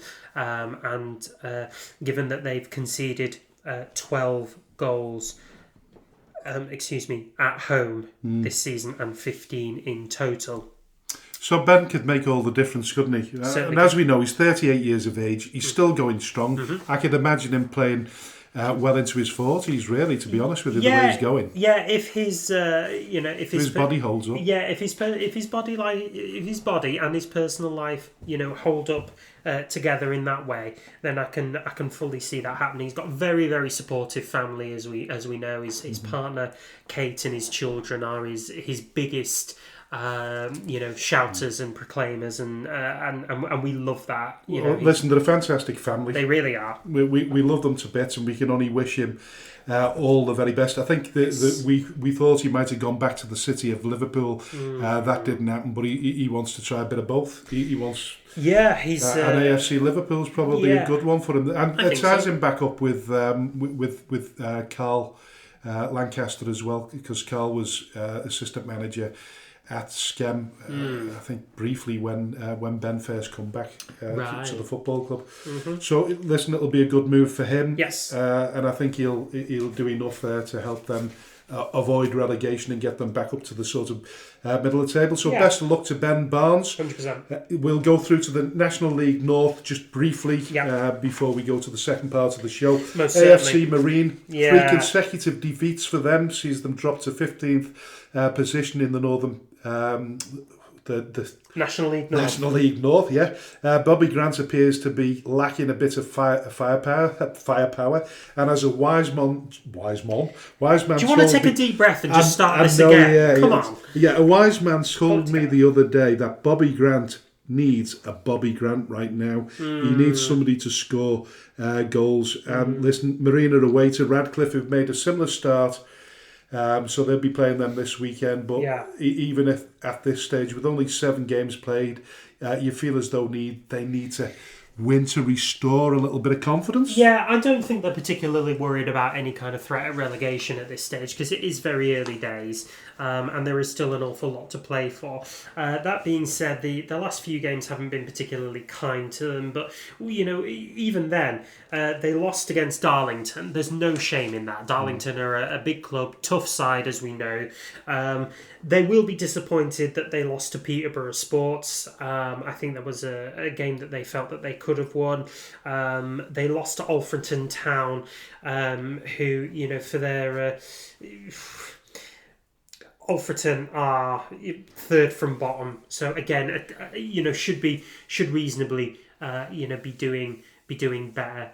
They've beaten Merthyr Town, and they beat Bedford Town in the games prior to that. They beat Buxton as well. So the games are kind of coming around and about. Really, it's an unfortunate run, but they've got, as you say, they've got Radcliffe next. And then they've got a trip up to Newcastle Blue Star in the FA Cup second qualifying, and then games against Kings Lynn and Macclesfield. So they are a bit of a mixture of winnable games and very tough games. But they've just got to navigate through a bit of a minefield before things start to get a little bit easier for them, and they do. After the Macclesfield game, they then got AFC Telford United, Worksop Town, Curzon Ashton and Scarborough Athletic, all of which are games that they could win. I mean, Scarborough Athletic is probably the biggest challenge there. They're sitting second at the minute. Worksop are 8th. AFC Telford United at 12th. So, right now the league is very, very compact, and one or two and very wins, competitive. We exactly, know that. And 1 or 2 wins, and you're jumping up about 4 places. So, do you know what? Nothing is written off right now for Bobby Grant and his team. They may just need a bit more goal scoring up front. But even then, they were known last season for winning games by the odd goal or 2. They weren't winning 4-0, 5-0, 6-0. They weren't. They were winning 1-0, 2-0. Their biggest prowess was the defence that they were built on. And don't get me wrong, that defence is being tested this season. They've conceded 11 goals this season, but there are still teams up in the top half of the table that have conceded more. Merthyr Town have conceded 11, Spennymoor have conceded 12, and then Radcliffe, who were above them, conceded 11. Darlington, Chester, Oxford, Buxton, Hereford, Bedford. I mean, there are loads of teams below them that have conceded more than they have. It's just, scoring seems to be the difficulty for them at this point. Yeah, but listen, we fear most for Southport Football Club, really. 5 consecutive defeats for the Sandgrounders sees them propping up The rest of the league, just one win, One win all 3 season. points to the name, yeah. Yeah, to draw a game. A difficult sort of baptism for the owners, the new owners, as well as the new manager, Neil Dan's. Early days, I know, but you have to fear for them. They've got a really tough away fixture to current leaders South Shields at the weekend. They do. They've got South Shields. They played Scarborough Athletic a couple of weeks ago. As they say, Scarborough finishing currently second in the division. They then played Leamington. Sandwiched between the two. Leamington, who are currently 10th in the division. They drew at home to AFC Fylde, which is a creditable result by anyone's standards. Lost to Worksop and Macclesfield, which may have been expected, but won against Bedford Town. So they are a team that are just riding a really difficult patch with teams coming to play them who are technically heavyweights of the division. But again, they are a team who can navigate things once they're out of the rough patch. They've got Peterborough Sports in a few weeks' time. After the FA Cup second qualifying, they've got Spennymoor, who again is a bit of a winnable game. Oxford City. They've got Chester as well, which is never an easy game, but with the way Chester are going, Southport could get something from that. So again, a lot of work to be done, though. There is a lot of work to be done, but I feel like you can't write Neil Dan's off. You can't write them off at the moment. It's far too early to do that, but you just do worry about them. But listen, going on to the Northern Premier League, Premier Division, there is a full fixture list in the Premier Division. FC United are still at the top. They managed to beat Rossington Main 4-0 away from home in the FA Cup.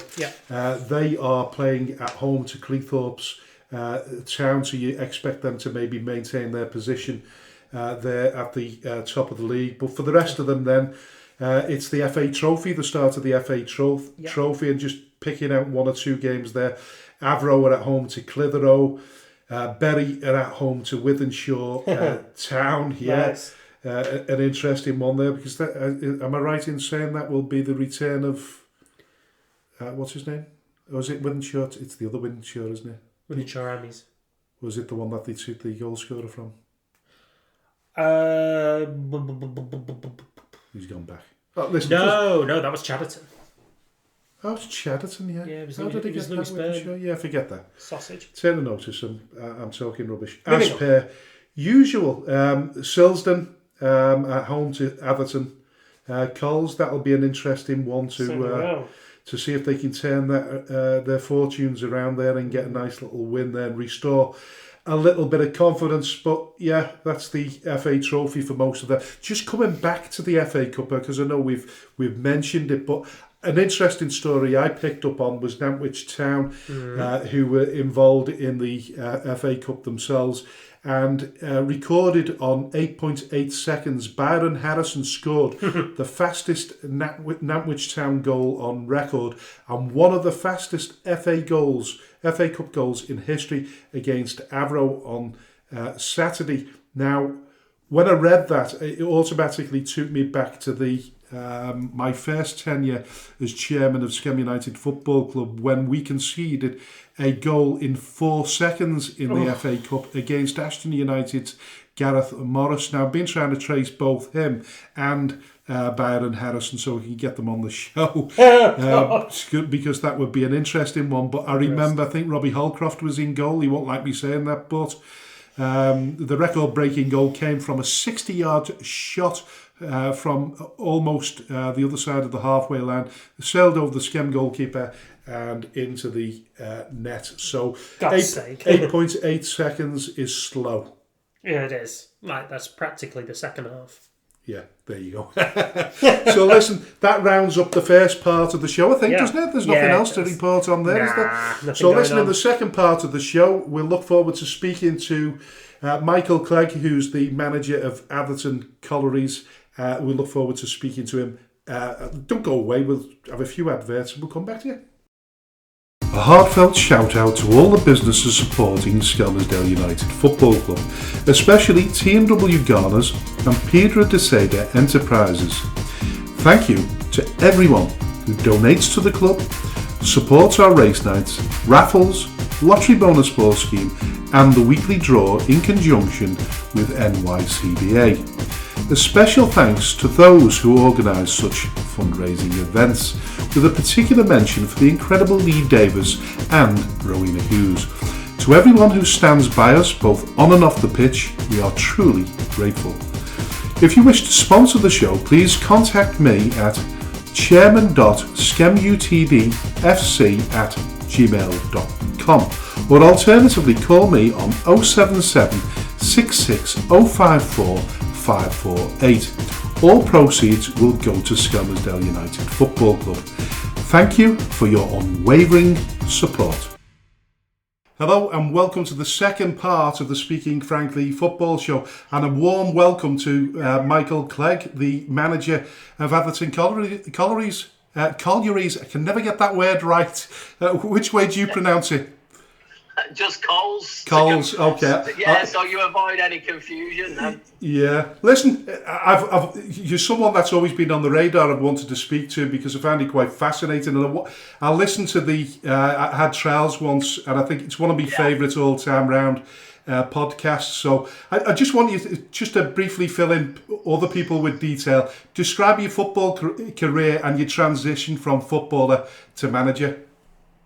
Yeah, so as a kid, I was in the academy at United, and then I was at Wigan Athletic, and then I stopped that pretty early. I had an operation on my heart at 19-year-old, and then I had the opportunity to go over to Thailand and stuff to play, but I just fell into non-league, and then by the time I got to 27, I was coaching and managing, and that's where it started. First at Pennington and Atherton Town in the Manchester League, then from LR to Coles to Ashton to Rylands to Macclesfield, back to Coles, and I think 550 games in now. Yeah, it's incredible. Listen, we actually share something in common apart from football. We both have Wolff Parkinson White syndrome, and you just mentioned it there about the operation that you had. How old were you when you had that operation? Oh, mate, that's mad. You're the first person who's ever said that. So that's really crazy, yeah, because it's a very, very rare thing, isn't it? So I got diagnosed with that as I went for a medical when I was 17-year-old at Wigan. So it was quite a strange one for me because, without boring you, we went to Wrexham for the day to all of our medicals, and then the day before that I'd trained with the first team. So that was the Thursday. At 17, I trained with the first team. Then on the Friday, we all went for our medicals at Wrexham. And then on the Saturday, the first team was going to Holland in a pre-season tournament. And the youth team were going to New York, playing in a tournament at Long Island. So on the Friday afternoon, once we got back from Wrexham and got home, I got a call saying, can you come to the training ground in the morning? Well, the first team going to Holland and the youth team were only going to New York on the Sunday from Manchester Airport. We'd already had our meeting arrangements. And then I'll never forget, I was like, do I need anything? They were like, no, just come in with your mum and dad and we'll have a chat there and we'll go from there. I'll never forget, I was like walking up into the physio room at Christopher Park, which was to the left, away from the change room, and Roberto Martinez with Roy Carroll. And I think word had probably got round something weren't quite right with my medical. And I got the old, hiya mate, are you okay? And I was thinking, something's gone wrong here. And then we went in and the staff explained, look, there was something wrong with your heart on the medical. You can't go to New York.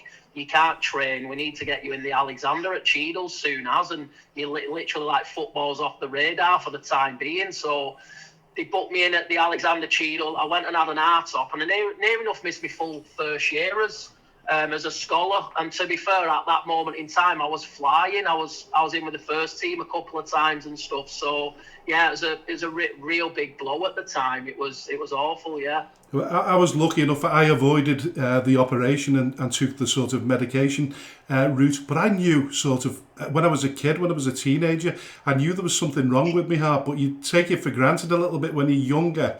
And as you get older, I found out what it was, and it has quite a profound effect on your sort of your ability to, particularly as a sportsman or anything like that. It sets doubt in your mind. Did it set doubt in your mind? Well, that's exactly what I mean, mate. So like, I just got used to feeling how I felt because I didn't know anything else. So at the time, you got to remember that pre-season. That was the first time ever I've been like pushed to my maximum, as an athlete, really. So what I'd find is like anything under 3 minutes, anything like 80 metres, 100 metres, 200 metres, anything under 3 minutes, I was right near the front. And then literally the fall off from me after that, anything a bit longer distance, it was a struggle. So once it got diagnosed, I was thinking, well, I did think that there was something wrong, but I got that used to it. And then, but yeah, I think at the time, because I was flying and then missing so much football just after coming out of school, it was it was a real bitter blow for me, and I just felt like I was always playing catch up after that. So it was a tough one, but I think obviously what doesn't break us makes us, and I always look back on that, and then it's the direction life took you, hasn't it? My business, my kids, what I'm doing now. So I try not to look back if I can, mate. Just forward only for me. Yeah. Listen, the other day I was talking to our assistant manager, John Barney Barnes. I think you know him. He described you as a man's manager. I know you've had the opportunity to play football at a much higher level, but I was wondering if some of your experiences you've had with various coaches has shaped your management style today. Yeah, well, I'll be honest, mate, I've had some great coaches, I've had some terrible ones as well, and I think that's kind of, I just think that you always need an environment to set up where probably lads are not scared to make mistakes and express themselves, and as long as like this structure there and you can kind of lay the law down when it needs laying down. I just don't think football needed to be as aggressive as a couple of environments I was in. Younger, I had a couple of really aggressive coaches within my time at Wigan Athletic who for certain reasons they don't coach now because they wouldn't get away with it now. I think you mentioned Paul Jewell and was it Brendan O'Connell? Brendan, like genuinely, mate. And I had a call off a lad like Brendan. I think he listened to one of them. He was a bit hurt by it, but it was only hurt because it was the truth. Do you know what I mean? And I'll always stand by it. He was way over aggressive, and Paul Jewell were the same. They weren't nice people, and I'd say that to the face. I'd say it on a podcast. I've nothing to hide about that. But then I had like your Dave Cromptons at Wigan Athletic, an absolute unbelievable man. Andy May, who was at Man City and at Wigan, an unbelievable person to play for. And they make you feel special and they make you want to do well for them. And that whole let someone's to blame for everything kind of culture and let's be hard on everyone. That's just not for me. Some people might like that. I don't. I try and have a decent kind of laid back group where we can push each other in a better way than being in each other's faces. It's not something I believe in my work life. It's not something I believe in my home life. It's not something I believe in at football, but everybody's different. And in football, I think we're recognising pretty quickly that nothing seems right, nothing seems wrong. People do things their own way. I think just now, like over the last 5 years, especially with your Twitters, your Instas and all that, everyone now can have an opinion on absolutely everything. And you'll be judged on everything, whether you win, you lose. Like last week, I had someone on Twitter, a bit of a keyboard warrior, saying Coles are now crap because Clegg goes on 5 holidays a year and he's never there, and like all of that kind of stuff. So people's eyes are everywhere, but like I said, you know, they could walk a day in our shoes, being judged every Saturday at 5 o'clock just by a football result. Not many jobs in the world where you get judged as much as you do being a football manager, and that's why it's hats off to me for everyone who's involved in it. Yeah, and you certainly get judged as a chairman as well, equally. But listen, you know, on the balance of that experience with the poor coaches, was that a reason why you sort of stepped away from football for a while? Because I think you said in your podcast you went off the rails for a while. Did it get to a serious point where you felt as though you could, you know, make a life out of maybe petty criminality, or you could have gone completely off the rails? Yeah, 100%, and that's what I've spoke about a lot. You know, I should have gone to prison. I had a tag for 12 months. You know, I did some bad things. You know, in terms of the lifestyle I was choosing, and then once obviously my girlfriend got pregnant with my first boy and stuff, I settled down. You know, I've not been an angel, but I think for all them bad choices I've made, I'd like to think I'm a decent lad. I've always, you know, tried chip into the local boxing club if lads can't afford the gear who've got fights, or whether it be like getting some football boots off my mates who still play at a good level and giving them out in my local town to lads who I've heard have got no money and are doing well. I've always tried to be nice, I've always tried to give back.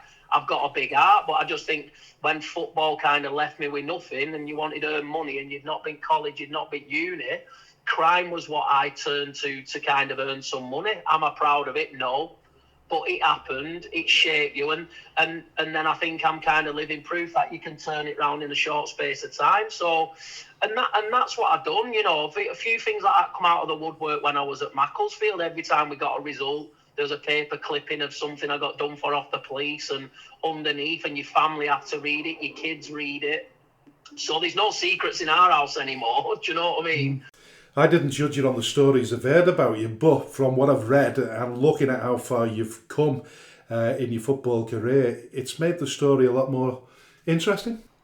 Yeah, and I think these times, I remember standing in court that day when I got slapped with a 2-year suspended sentence and a year tag and 300 hours community service, and that was a low point. That's where, like, it really is a life-changing moment. You're thinking, wow, I come with my bag today. I thought I was going to jail. You know, your mum's there, your dad's there, and your wife's at home pregnant with your first kid, and you're like, wow, what a game changer this has been. And then from there on in, I just knuckled down. I knuckled down at football. I knuckled down in work. You know, I got rid of the people around me who weren't great influences.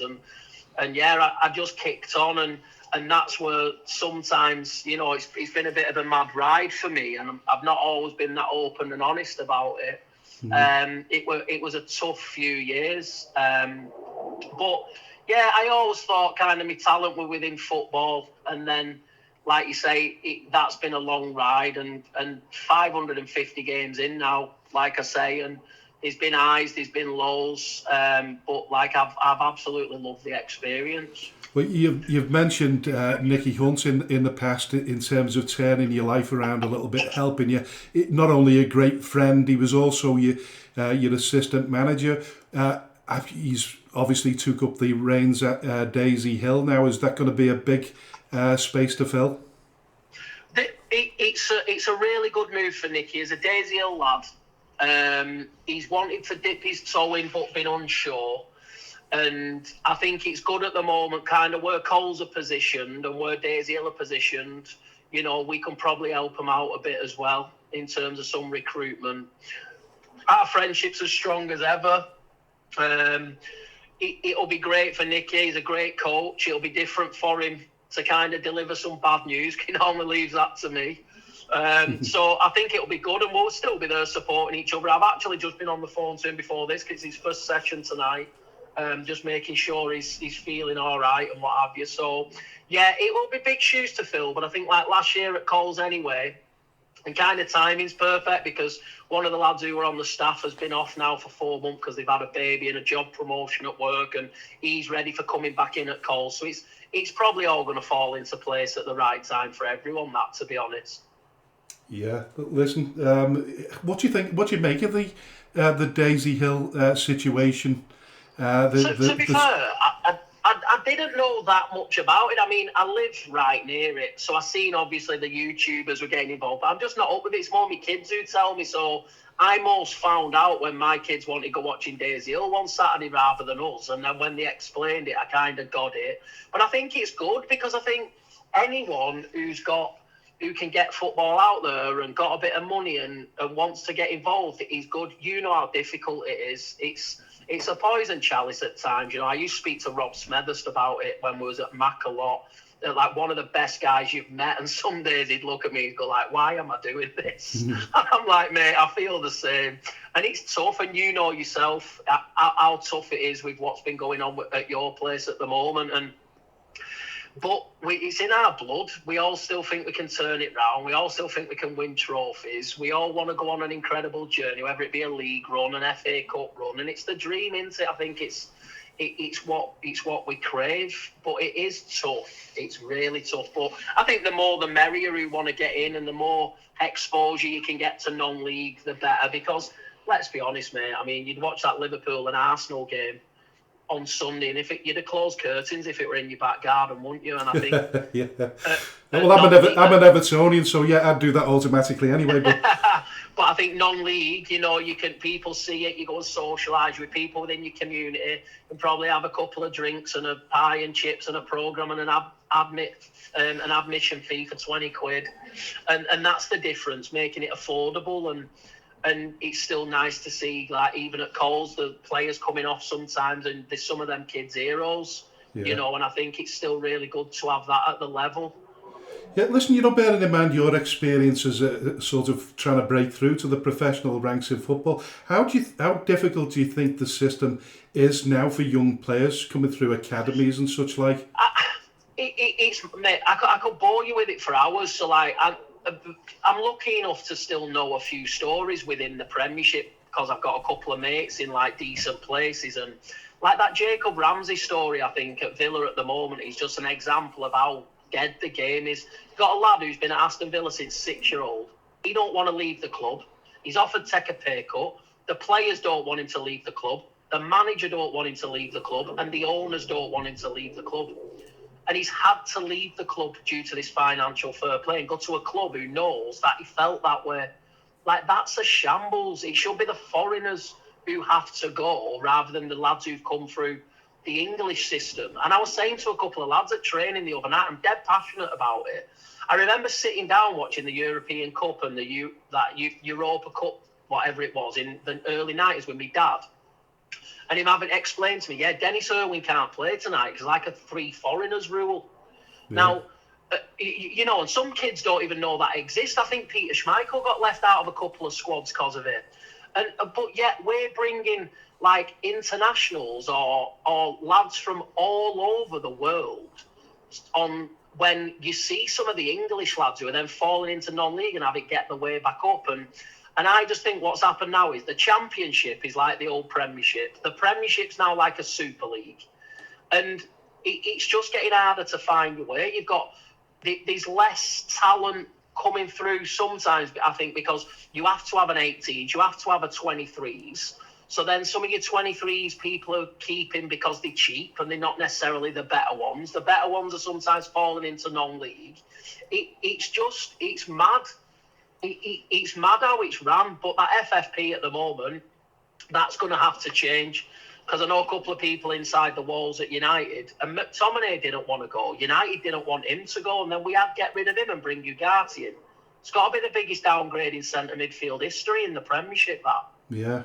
But then we had to go, but then still spent the money on someone worse. I mean, how does that work? I could talk all day about things what are happening in football at the moment. It's crazy. And listen, I still go to United whenever I can. I'll still go and watch Bolton when I can. My good mate's manager at Northampton, I'll watch them if I can. And I still love it, but give me like a conference and below game any day of the week before a professional game. Listen, your 2 boys, they're coming through the system themselves. Are they still at Salford, are they? Or? No, so that was another thing. So Salford, absolutely fantastic with my kids. Such a good club. But then my kids, they weren't really like me. They're both really good players, but the football's just not the life. They've seen a new life. They enjoy going on an holiday, they enjoy going on a bike ride, they enjoy one of them enjoys playing basketball, one enjoys just going out with his mates. So for them, they were like, we love it, Dad, but we just want to play with our mates because we don't love it enough to train for 2.5 hours 3 times a week and then play Saturday, Sunday. So that was a mad one for me to take because I think everyone thought I'd be pushing. I was like, well, listen, like if that's how you feel, that's how you feel. And the oldest one, Salford, were really disappointed because he was flying. He's on a 2-year contract. He walked out on that 8 months in. And I think they had high hopes for him. He was doing well. But my 10-year-old, still one of them, loads of ability, turns up when he wants, good one week, not so good next week, and bit of a character. But they were great with us, Salford. And with my older lad, they were very much, look, let him go and explore life. Because he only come into football late, you see. And then he's loved it. He's been bloody on jet skis all summer at my mates in Abersock, and I think sometimes football's probably not in his top 5 priorities. He just ends up that he's pretty good at it. So he's playing a game tonight before we go training, but then he's already planning a party for Friday and stuff. So yeah, I think they've just been brought up in an house again where they've been able to make a few of their own decisions, and I don't think it's life or death to them. And I think sometimes they hear me on the phone and all that, and they see probably the highs, the lows, and stuff like that. And sometimes they're like, I just don't love it as much as my dad type thing. And it's refreshing, really, to know that they're not getting pressure from the parents, and they weren't getting pressure from Salford either, which seems to be unusual these days. Salford Academy's getting better every week, and it were really humbling, mate, because Alfie went in for his 1-to-1 at Salford, his last 1-to-1 before he decided to leave, and they talked about pushing him up an age and playing with a year up to be physically challenged and stuff. And I think one of the coaches, because Alfie's very much not your modern day academy player. Alfie heads everything, kicks everything, tackles everything. He's quick, he's strong. He's a bit like a John Terry, a Vidic type, So, and one of them said, like, where's that style come from? And when I listened to it just pour out of his mouth, he's quite a quiet kid. It was amazing hearing it. He said, well, I hear my dad on phone when I'm in car or when I'm at home and talking about lads not working hard enough, and I've watched his teams over here, and that's what they built on. And honestly, it was emotional, just hearing it coming out. And he's like, everything kind of what I hear and see and feel, that I feel that's made me who I am on the pitch. And I thought, bloody hell, like I've never even thought of it like that. It was like, to me, working hard, heading, kicking, blocking, passing to your own team, being a good teammate, it's kind of a non-negotiable off what I hear, and they were like, that's how you are. He's a good team player, Alf.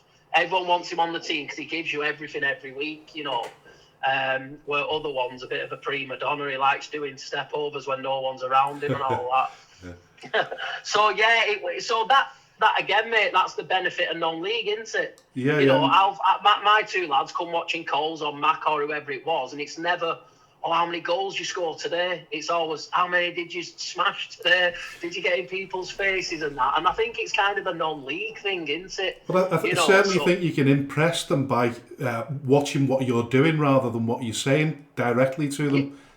100%, and it definitely filters through. And they're lovely kids, and I think they've probably made a wise choice because, like I said, we're lucky enough that the business is going all right. They have a couple of holidays a year. They've seen a lot more of the world at their age than I'd have ever dreamed of at my age. So, like, our Alfie already at 14, he's like, I think I'm going to probably go into DJ and talk world, and then I'll come back and take your business when I'm 25. He's kind of got it mapped out. And youngest one. Yeah, so listen, I think the good thing is with them, they know that there's more to life than football, where with me, I didn't. In my life, was done at 19 when I got released. I didn't think there were anything out there for me. So I've kind of been able to share them experiences with them for a younger age, that, not all your eggs in one basket. Probably the thing that we don't realise ourselves is there is a life outside the football walls, isn't there? 100%, and when I come out of it with Mac for a bit, when I come out of it from Ashton for a bit, I love them Saturdays. Getting up, going watching my mates' team with no pressure of 3 points, and then sticking to your plans on a Saturday night, because we all know you can get turned over on a Saturday and you like that to missus driving home. Yeah. You know, I don't fancy going showing my face there tonight, or I'm not in the mood, and it's not good, really. Listen, there's loads of good points what come from it. But it still has a way of dragging you back in, doesn't it? Well, that's it, mate, and that's the thing, and that's why I'm sat in a car now, ready to take a session of 20 lads in like 40 minutes. Listen, we'll come to the FA Cup defeat in a minute, but it's fair to say that back in, maybe 20 years ago, the townsfolk wouldn't have invested so much time in the two Atherton Cups. So this flat cap derby shows how far both clubs have come in recent years. 100%, yeah. I mean, look, I supported LR as a boy, LR and United. I used to go with my dad. If United was away, I would go and watch LR. I'd go to Tuesday night games, get a Bovril and an hot dog with my dad and all that kind of stuff. And I have had some great times. So when I managed LR, it was a really proud moment for like me and my family. They were like my second team. But obviously, I'm with Coles now, and I'm 320 odd. I think 350, 320 up to 350 games for them. Yeah. And I've never lost one of them until Saturday. And genuinely, as one of my lowest points in football on Saturday, I turned my phone off, not about 7-8 o'clock Saturday, and I turned it back on Sunday morning. And I could not believe how many messages I got about the interview in all my years. Well, I was going to mention that because I witnessed the raw emotion you displayed following the FA Cup defeat. Yeah, and I think it was good to see, because I think sometimes what's been questioned over the last few months for me is, what's his intentions? Why, he got as high as Mac, and then he's back at Coles, and people see me missing odd game now because of work and all that. And is he as bothered? And I've had all of that, and I think it were nice for people to probably see that it still hurts, and and yet a lot of people in life. Yeah, a lot of people will criticise the fact that you've shown that raw emotion, but I actually felt the pain with you, and I've listened to it 3 times now. But people that are not involved in football can't quite understand how draining it is on the heart and the soul.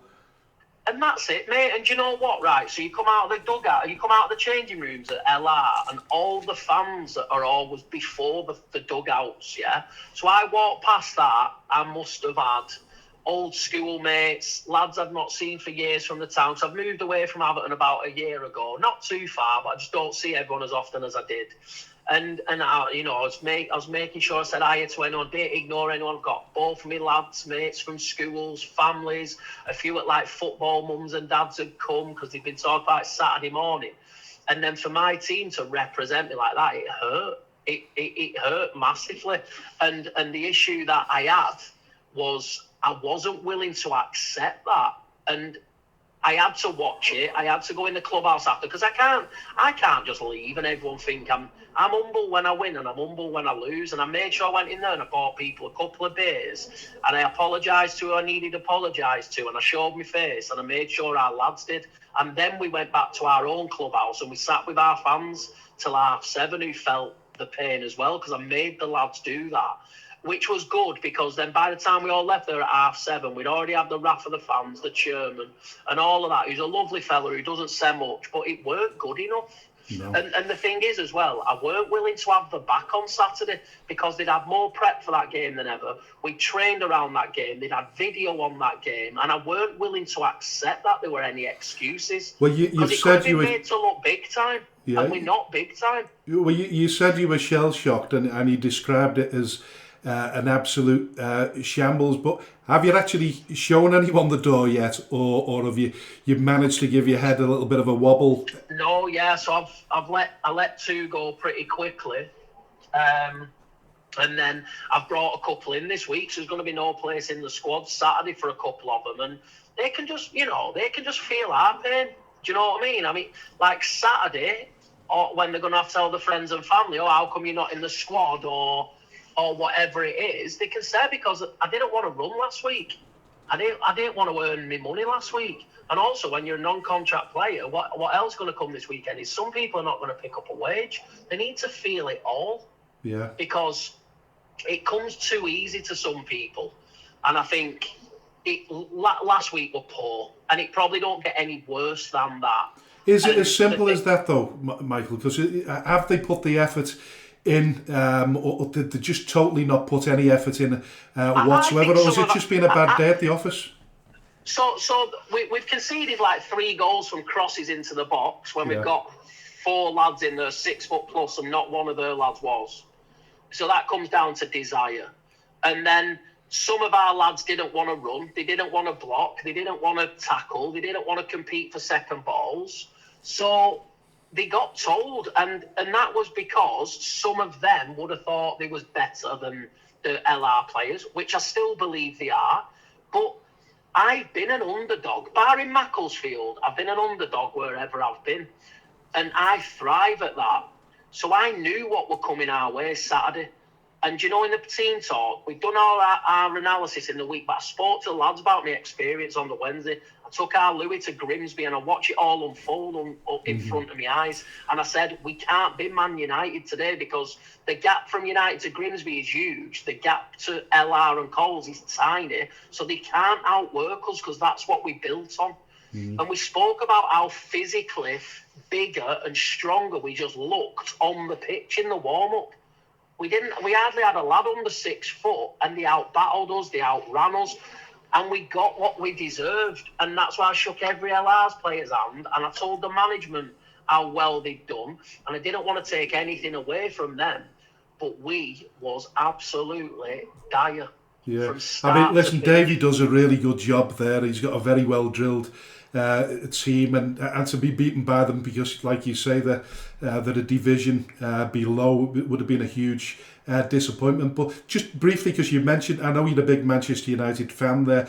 What do you think about the Grimsby defeat in terms of, do you think they deserved a second chance, a second bite at the apple when we found out they'd fielded an ineligible player, or do you think they've got the just desserts?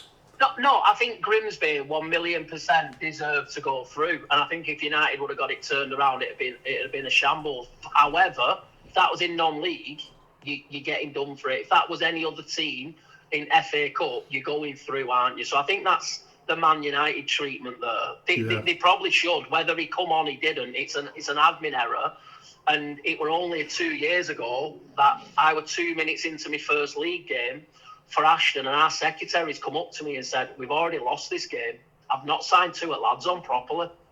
Yeah. So, and so I've felt that before. But, however, I was speaking to our Lou about it because we were 2-0 down, shocking. Bear in mind they had 2 disallowed. We should have been 4-0 down. Crazy. We got it back to 2-2. Sesko's missed an open net last kick of the game to win it. Then we winning on penalties. Coonan needs to stick it away to win it. So our Louis, he's up, he's down, he's high, he's low. And then we get beat. And then it was a tough night. Like coming out of Grimsby's, bit of fighting everywhere. We're rougher than I thought. And I just said to him, Kai, I said, wow, Dad, like, what a night. I said, mate, that's football and that's called character building. And you'll probably tell this story for years to come when me and your dad went Grimsby one night, and you'll remember it for life, mate. And it's what makes us. I remember them nights with Grandad and stuff like that, walking out of games early and hearing people score late, and you missed it because they've been that bad. They shape you as a person. But yeah, I think Grimsby that night just showed you roll your sleeves up, you have a game plan, you take a big heart onto the pitch with a little bit of quality, and the results are there to be had, because some of these lads these days, they don't want to be pressed, they don't want to be tackled, they don't want to be run at because they feel like they're too good, and I think like ego takes over, doesn't it? But if you kind they'd sooner stay on a big stage, wouldn't they, rather than get injured or give it all. Of course they would. We see it all the time, don't we? And how many times see we even at our level, to be fair. It happens at our level as well. 100%, and you see it at our level with like ex-pros. I mean, listen, there's been some unbelievable ex-pros come in, like Nicky Adams and Luke Joyce at Radcliffe. They were shining examples of how coming to non-league and nail it. But there's been some shockers where people have come down, get a pay packet, and they've faked injuries when they're on contracts and tried to rip clubs off and all of that. And that's the ugly side of it you don't see. But it's hard, isn't it, when you drop so far, I think. But I've had many a good and bad example of that. Yeah. Listen, it's been a difficult start to the season for you. I think you mentioned after the FA Cup defeat that the two wins you had over the bank holiday weekend, it could have gone either way. But are there any sort of room for excuses, or are there any mitigating circumstances? You're looking towards the FA Cup trophy at Saturday as a chance to rectify things and get back on board in the league? Yeah, 100%. We've not been good enough, but it's still very early. And, when we played Linux, we got beat 2-0 first game of season. They deserve to beat us. However, we've had a perfectly good goal because now we've got VO disallowed to make it 1-1 on 73 minutes. And we're in the ascendancy at home. That goal goes in and gets ruled in, which it should have. It's not even close to being offside. Then it's a different game, and then we go away to Stalybridge. We got beat 1-0. Anyone can lose at Stalybridge. But then on VO as well, we've got a free kick on edge at box in 86 minutes. And when you watch VO back, he's a foot inside the box. Yeah. Should be a penalty, And then we play lower break, and we've had a lad wrongly sent off after 18 minutes. And we get beat 5-2, conceded 2 in 90th, and we've had chances equalise at 3-0 with 10 men. However, they were brilliant. So it's been tight, but then at Newcastle Town, we should have probably won more comfortably. But then Clitheroe, we probably deserved to win, but it could have gone either way. So I think the league's just so tight. You have a bad day, you're getting beat. It's as simple as that. And everybody assumes that. Well, I was going to say, everybody assumes that non-league football has been watered down a bit, but it's actually really, really competitive at all levels, isn't it? 100%. Listen, Lower Breck absolutely popped us and picked us apart in that first half at Coles the other week. It was the best away first half performance I've seen at Coles in a long, long time. And I've had a lot of good teams come and face us. And I said that. I made sure I clapped and I shook every one of their hands, staff, players, the lot. How good are they? They were good. They were just, for me, it's consistency. They have the similar 11 out a lot. They all know the job roles. They're all happy digging it out. They're all happy playing. They play a good, exciting brand. They're intense. They're quick. And they'll take some stopping if they don't have injuries. I've said that. I've said that to people at start of season. So they've not surprised me. Not surprised me at all. But they're decent. But I think our league going to be tough because I think Mackerel still get berry flying. Stalybridge were good when we played them. Runcorn was strong. I know Chasetown are really strong. I think Stafford are strong this year. I still think we'll come good. So it's a long season in it, and I think it's whoever keeps the best players fit. Some of these teams that I'm just saying, some of the teams that you've mentioned there, if you go back a decade ago, you wouldn't have been speaking so highly about those teams. No, I get it, yeah. And now it's tough football. People kind of get money one year and have a go. People then drop off, or people change managers and he takes his players to that club. So it's unpredictable non-league. You don't really know what's coming until you're 10, 12 games in. So we just need to concentrate on ourselves now. But obviously with the FA Trophy, and then if you win Saturday, you have another game. This is a point where you can get to start of October and you've not even played 7 or 8 games. It's a mad time. You can go out of the cups and then win a few league games, find yourself at top of table with teams 4 games in hand on you. But then them games then become Saturday, Tuesday, and then people get injured and stuff. So I've seen it all. Is it a good interference, the FA Trophy or the cup competitions? Does it give you the time to build? Well, you earn a bit of money, don't you? You can draw someone good, but I always think no one at our level is going to win it. So I think if you don't need the money, get out of there as quick as you can if you're just there to win the league. But I've had some great days in that. Beat Boston at home at Coles in front of 750 in FA Trophy. That was my last game before I went to Ashton. Last year I've managed in semi-final at FA Trophy away at Gateshead for Mac. Beat Colville in front of 5,000 in the quarter-final at home. So I've had some great days in them both. So... Well, listen, I can't let you go without asking you a little bit about Macclesfield, because you've had some big clubs in the non-league, so your CV is second to none, but they don't come much bigger than Macclesfield. What was it like working under Robbie Savage? What do you think about his move to Forest Green Rovers? Has that taken the shine and the gloss off Macclesfield a little bit? No, I think that the place will be a better place without him there. He's doing well at Forest Green, but I mean, you should be with that budget. Do you know what I mean? They should be winning that league this year, and like Mac should have done last year, and I would have won it with Mac last year. So it's what I love my time there. Met a lot of very, very good people, worked with a lot of really good players, and I have nothing other than positive things to say about the club. Obviously, everybody knows me and Sav didn't get on. And that is what it is. And he's a difficult person to deal with, but no one can argue with his manager's record so far. You know, he's put himself. I've probably got more respect for him now than I ever have because he's actually gone out there and done it. So you can't knock him for doing that. And then he's landed on a good move, and he should go and win another league with them.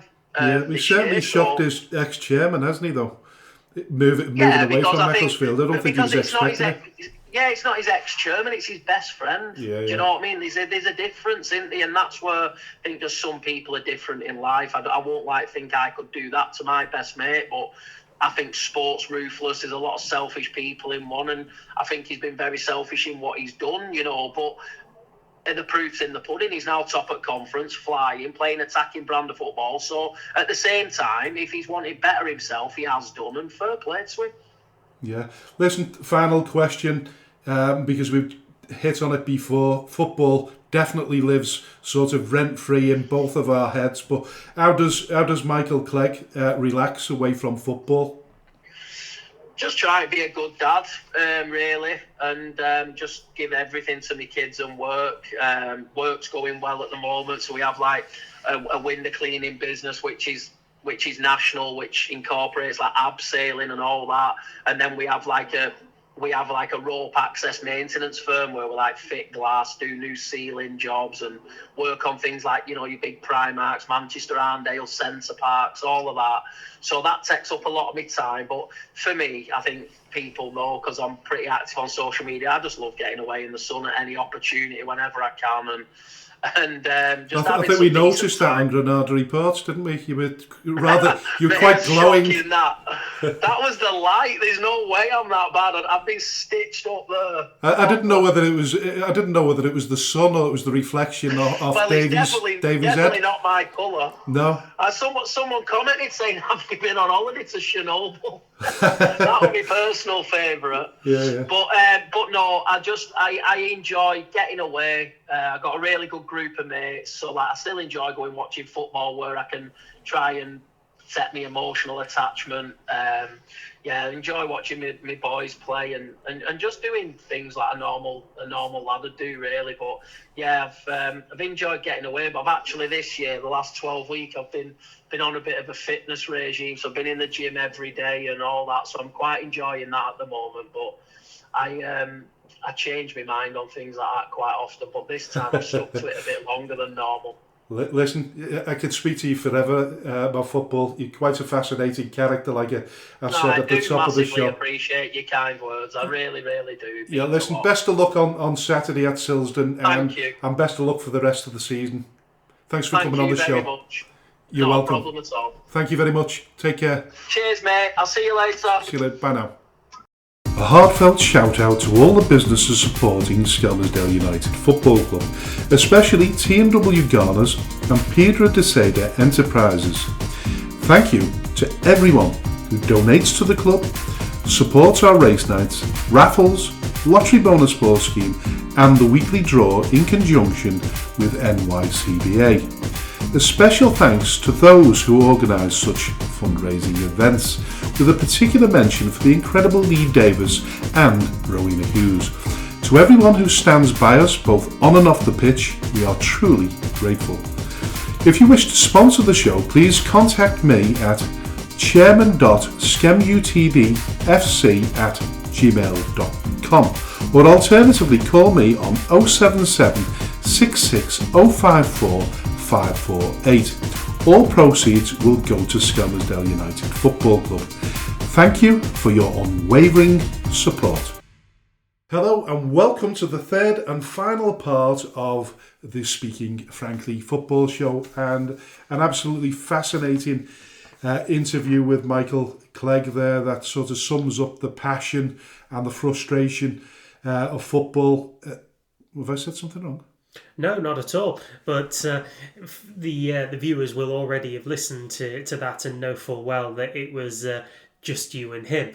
So no, absolutely no doubt that.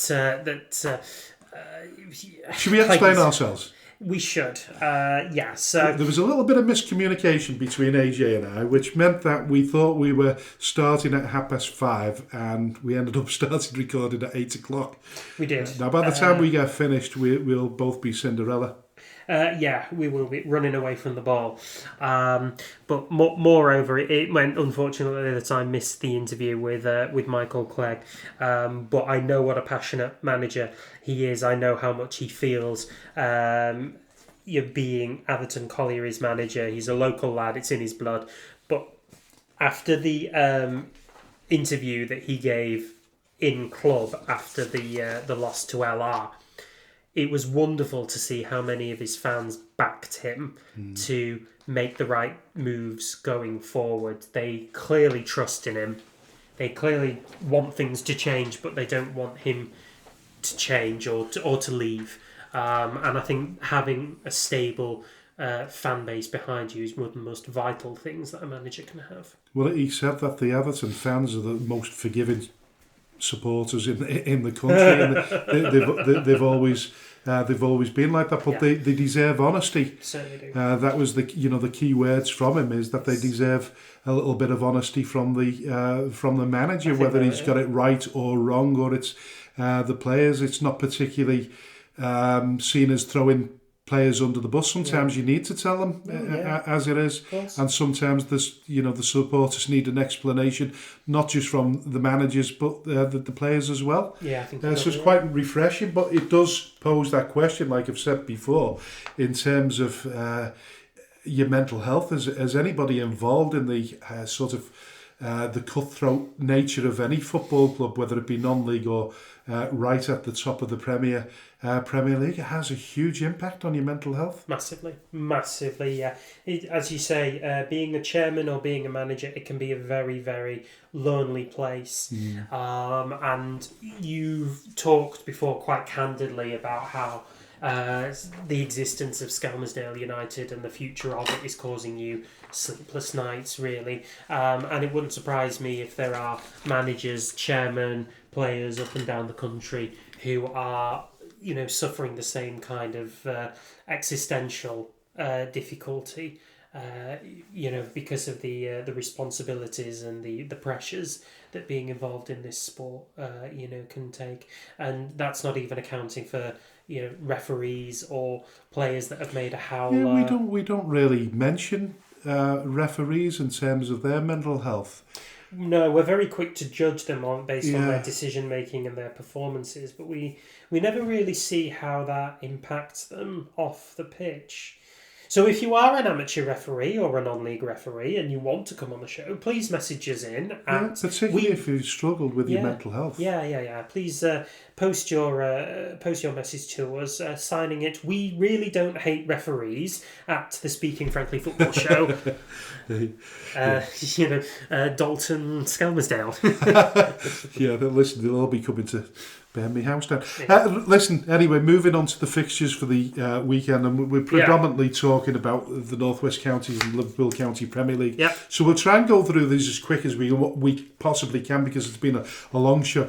We've returned to a Thursday night recording this week, so we could actually get Michael Clegg on the show. But listen, we'll talk about Friday's fixture, which is tonight. Exton Villa versus FC St Helens. Which way do you see this one going? I think after their win against Burscough, I think FC St Helens are on the run there, so I'm going to say away win. I agree with you there. I'd have normally said Exton Villa, but then, you know what, I don't think they've particularly had the greatest of starts anyway, have they? Exton Villa. Yeah. They... Do you know what? For a team that's been newly promoted, it's applaudable. So they're sitting in 17th right now. So they got 7 points from their opening 7 games. No, say it's not a bad start when you're taking the step up. It's a win and 4 draws. Feeling the way around. Exactly. So that's 1 win, 4 draws, 2 losses. That's fine. Mm-hmm. That's fine. And I think Matt Atherton will be absolutely okay with that at the minute. You know, his team are performing steadily with the majority of the players playing from last season as well. So, you know, 1 or 2 new additions, and I'm sure they'll be absolutely fine. But now that we've spoken about Villa, we will race through some of the fixtures on Saturday. So, Abbey Hay versus Paddingham. Listen, there's only one winner as far as I'm concerned there. Same here, Abbey Hay. Paddingham. Yes, Paddingham. Yeah. Bearscough versus the FC Isle of Man. Same there. It's really only one winner and it's Bearscough. Yeah, I'll go for that. But you know what? I wouldn't be surprised if the Isle of Man rock the boat a little bit there before they go back on the boat. You know what I mean? But listen, Chadderton versus Longridge Town. That's Chadderton for me all day long. Same. AJ and FH for that. Charnock Richard versus City of Liverpool. Home win. Yeah, listen, I'm going to go for a home win, but I wouldn't be surprised if... it's a close game, that you one. know, City of Liverpool after beating AFC Liverpool, whether that's pumped them up a little bit. Yeah, but Charnock Richard are a bit of a different animal, especially at Mozzie Park. You know, so I think for me that is a Charnock Richard win by maybe the odd goal or 2. But this one is going to be a very difficult game to call. Cheadle Town versus Atherton LR. I don't think it is difficult in one sense, because after the Lord Mayor's show, you know, there could be a big dip, couldn't there? Could be. You know, Atherton have had this fantastic cup victory, and then they're probably focused a little bit too early on the game against Macclesfield. But Cheadle are doing sort of mid-table, 8 points out of 7 games. Yeah. Everton LR a point better off, having played 2 games less. It is, it's a bit I'm going for it. I'm going for Everton. Yeah, me too. Yeah. Only just. Glossop North End versus Pilkington. Both in a similar position. Yeah, but I'm rooting for Brodie on this one. We want them to win a game. And he feels as though they're not that far off. I don't think they ever are that far off. I think there's just been too many results that have fallen the wrong side of too far off, unfortunately. Earlham versus Prestwich Hayes, that seems like a home win for me there. Yeah, I'm backing it up on that one. Ramsbottom United versus AFC Liverpool. That's the same. Yeah, I've gone for Ramsbottom as well. South Liverpool versus West Didsbury and Chorlton. It depends which South Liverpool turns up. They're doing all right, aren't they? They are. They've had 4 wins from their opening 7 games. They haven't drawn any, so the other 3 have been losses. They are a very leaky... they're not. They're actually quite free scoring away from home, but at home, they've scored 2 goals at home and conceded 7. And I think that's maybe where West Didsbury and Chorlton can take a bit of an advantage. They themselves have only played 5 games and have accrued 7 points from that. Yet to win at home, but have won 2 games away. Yeah, they've won both games, haven't they? They have. So I'm going to say an away win. Based on that, I'll go for West Didsbury and Chorlton as well, yeah. Okay. Stockport Town versus Litherland. It's a home win for me. Right, okay, AJ for that. I'll go for Litherland. Wythenshawe versus Barnoldswick Town. Home win again. Yeah. Listen, I'll go along with you there. We're getting to that stage now where we're agreeing with each other far too often. God. So we move on to Division 1 North. Yeah. AFC Blackpool versus Main Road. Oh, these are 2 bloody topsy-turvy teams here. There's no consistency in them at all. It's a draw. I'm going for Main Road. Fine. And you're going for a AJ draw. Yes. Ashton Town versus Squiresgate. I really don't know how to call that at all, but I want Ashton Town to win it, so I'm going for Ashton Town. I am also going for Ashton Town. Bacup Borough versus Steeton. Well, this will tell you a lot about whether Steeton are genuine title contenders and whether Bacup themselves, after their opening win, can maintain that winning start. Yeah, it is really a bizarre set of circumstances, but Bit too early for them. it is. I think it could be a little bit too early for them. Steeton aren't fresh, but they are very good. They're on a very good run at the minute. 2 wins away from home as well. They're unbeaten away from home all season from the 5 games that they've played. But nonetheless, I think that'll be a really good test of their credentials here, really.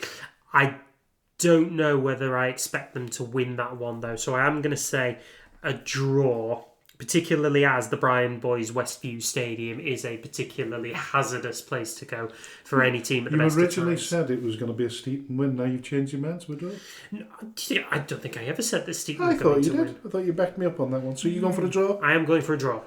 Okay, we'll go for a draw for AJ then. Ooh, the Battle of the Fallen Giants next. Yeah, at the Ginge Power Stadium. Crass. Listen, it's not worked too well for either team at the moment, but with a bit of a kick on with a new manager with Nicky Gunther. Do you think both of them are going to have a bit of a kick on with a new manager, aren't they? With a home advantage, maybe. No, crowd? I don't think so. No, I think with the player power that they've got behind them, I think this is Nelson's to win. They both play on a grass pitch, so that's not going to do them any favours either. So I'm going to say an away win there. You know what? You've talked me into it. I'm going to back it up on that one. I'm going to go the same way myself. Just call me Ian Wright. Yeah, Ian Wright is right. Darwood FC versus Fullwood Amateurs. Well, Fullwood Amateurs are doing relatively well, aren't they? Yeah, they have.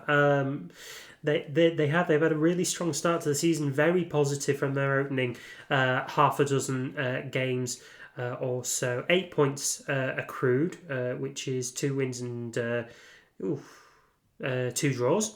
Whereas Darwin are yet to kick on. These long division tables, aren't they? They are, yeah. Darwin are really kind of yet to kick on. To be honest, in the manner that we hoped. Yeah, they lost the Tower derby, which is very disappointing. I'm going for a draw. I'm also going for a draw there. All right. Droylsden versus Cone. I'm going for Droylsden. I am also going for Droylsden. Garstang versus MSB Woolton. Yes. MSB Woolton haven't had a particularly good start. No.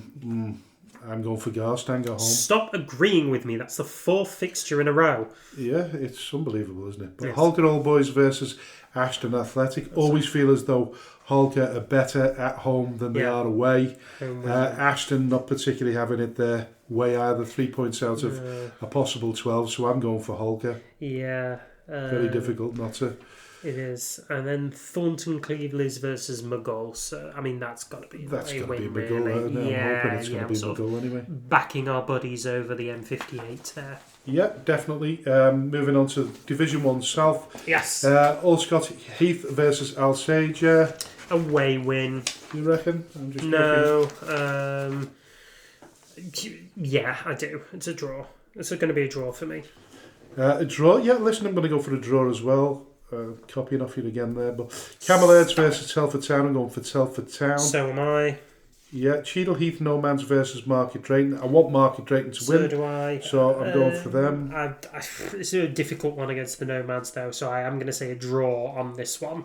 Right, okay. I've just scribbled that out because I thought you were going to go the same way as me. Never mind. Dare to be different. Yeah. Eccleshall versus Barnton. Difficult one. Eccleshall 8th, Barton 6th. Home. I'm going to say Barnton. Yeah, I'm going to go home advantage and say Eccleshall or Eccleshall are going to win that one. And you're going for the away team. Hoffman versus Hormond. Yeah, Human. Hoffman. Listen, you'd have expected somebody by now. Nobody's obviously listening from there. Nobody from Hormond. But all amongst our many listeners, nobody is actually paying attention to us from that neck of the woods. The closest we're going to get is Market Drayton, isn't it? Let's be honest. I don't even know where Hormond is. So, listen, I'm going for Asheville on that one. I am also going for Asheville on that one. Runcorn Town versus New Mills. Runcorn Town. Yeah, but only just. That's going to be a cracker of a game, that one. Yeah. As is this one. Sandbach United versus Stafford Town. Well, off the back of that massive 9-0 win, you'd think they'd... Yeah, you'd think they'd carry a bit of weight into this game. Stafford Town, as they do, setting the pace in the Premier in the First Division South here. They're sitting in third at the minute, but only by virtue of a point, having played a game less than Telford Town. I am going to say an away win, but only just. Yeah, I'm going along with that. Mm-hmm. So Stockport Georgians versus Shawbury United. Home win. Yeah, go along with that. Stop it. So that concludes no, the Northwest Counties. No, it doesn't. No, it doesn't. Wolverhampton Casuals. Oh, right, there's 2 pages. Versus Foley Mere. Yeah.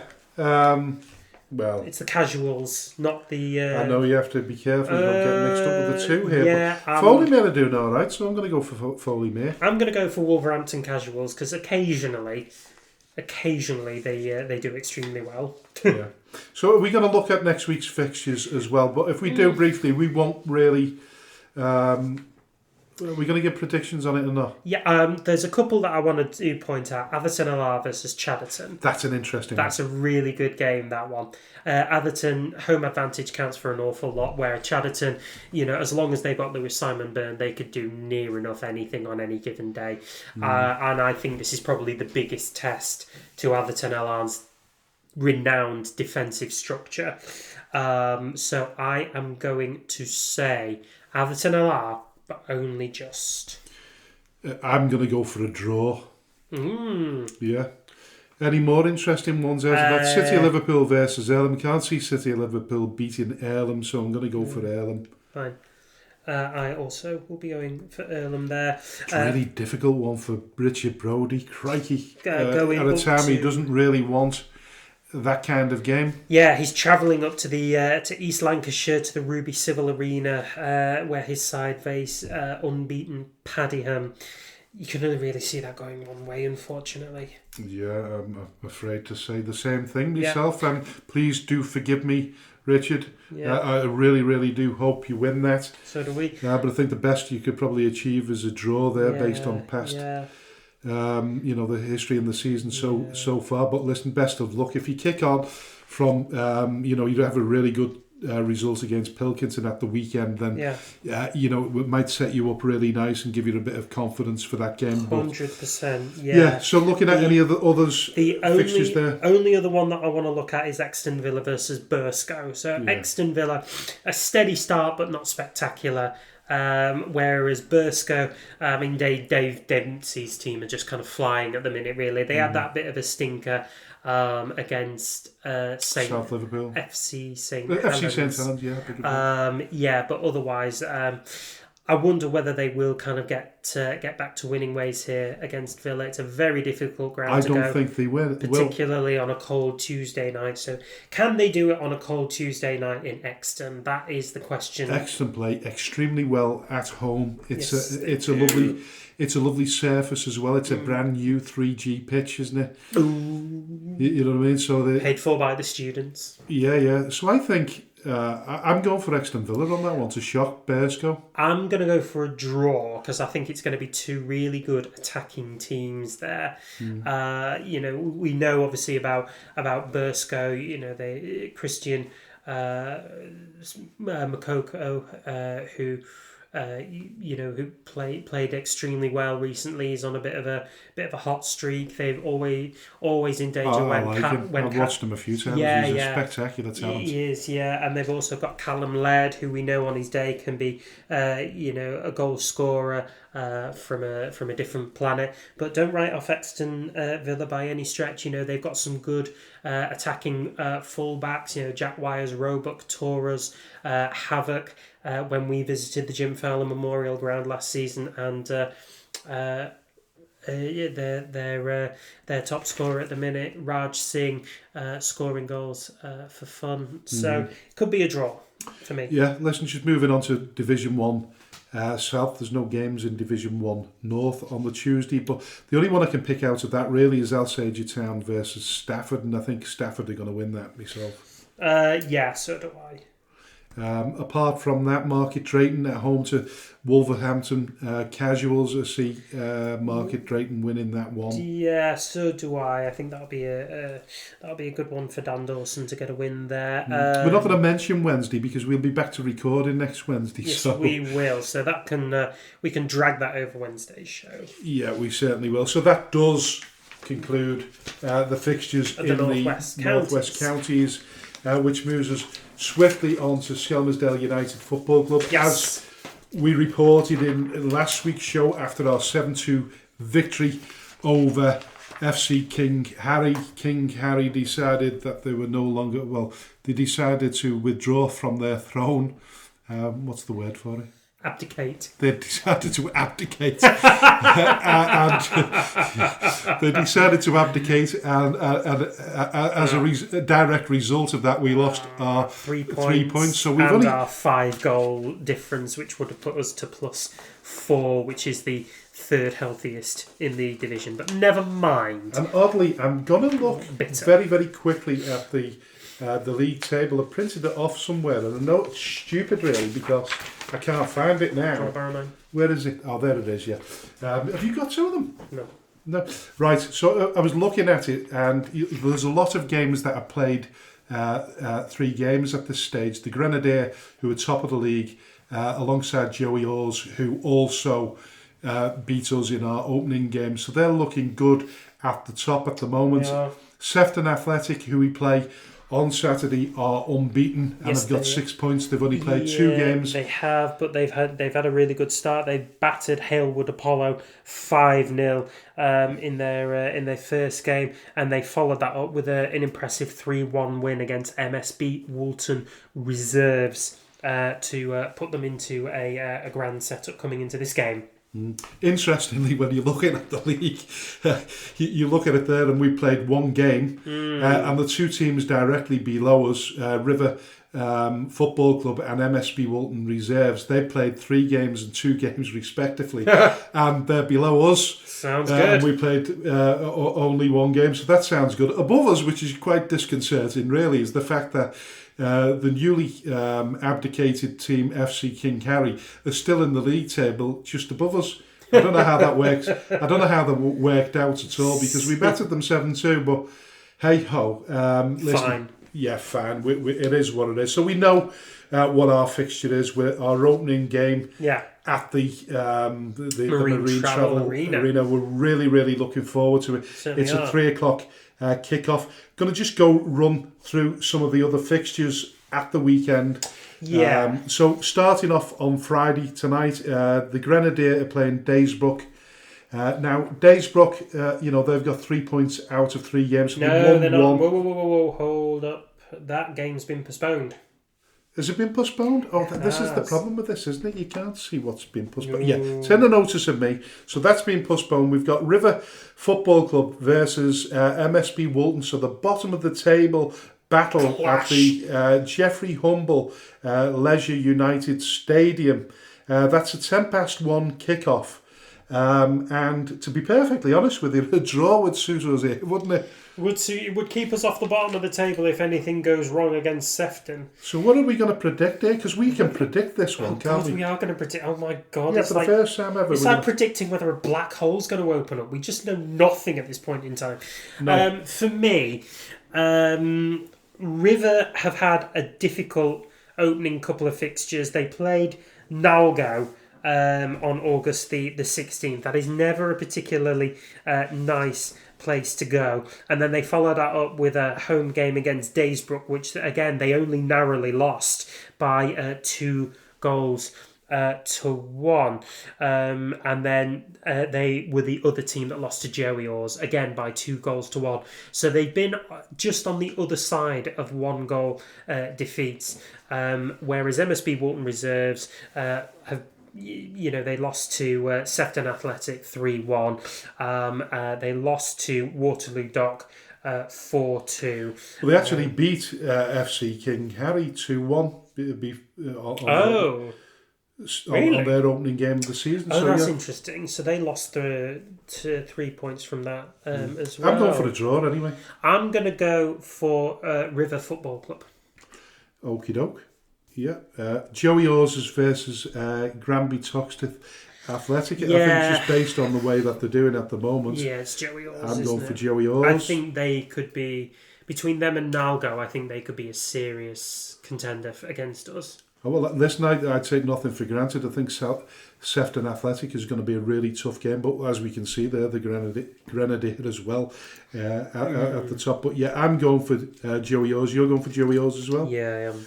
Yeah, Liver Academy versus Liverpool Nalgo.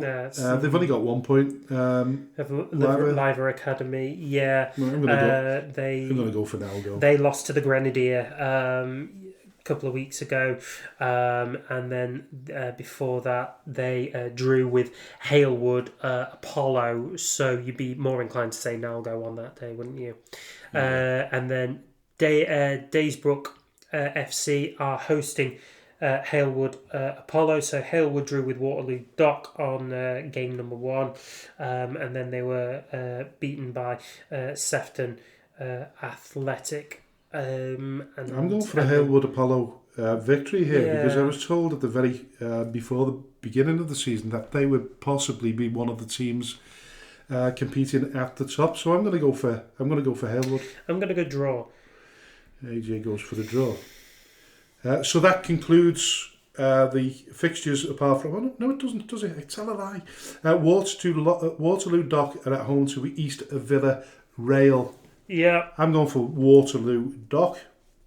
So East Villa Rail, have they even played a game? Yeah, they played 2 and they've won 1, lost 1, and they've got 3 points to the name. I mean, swipe me, that's a new one on me.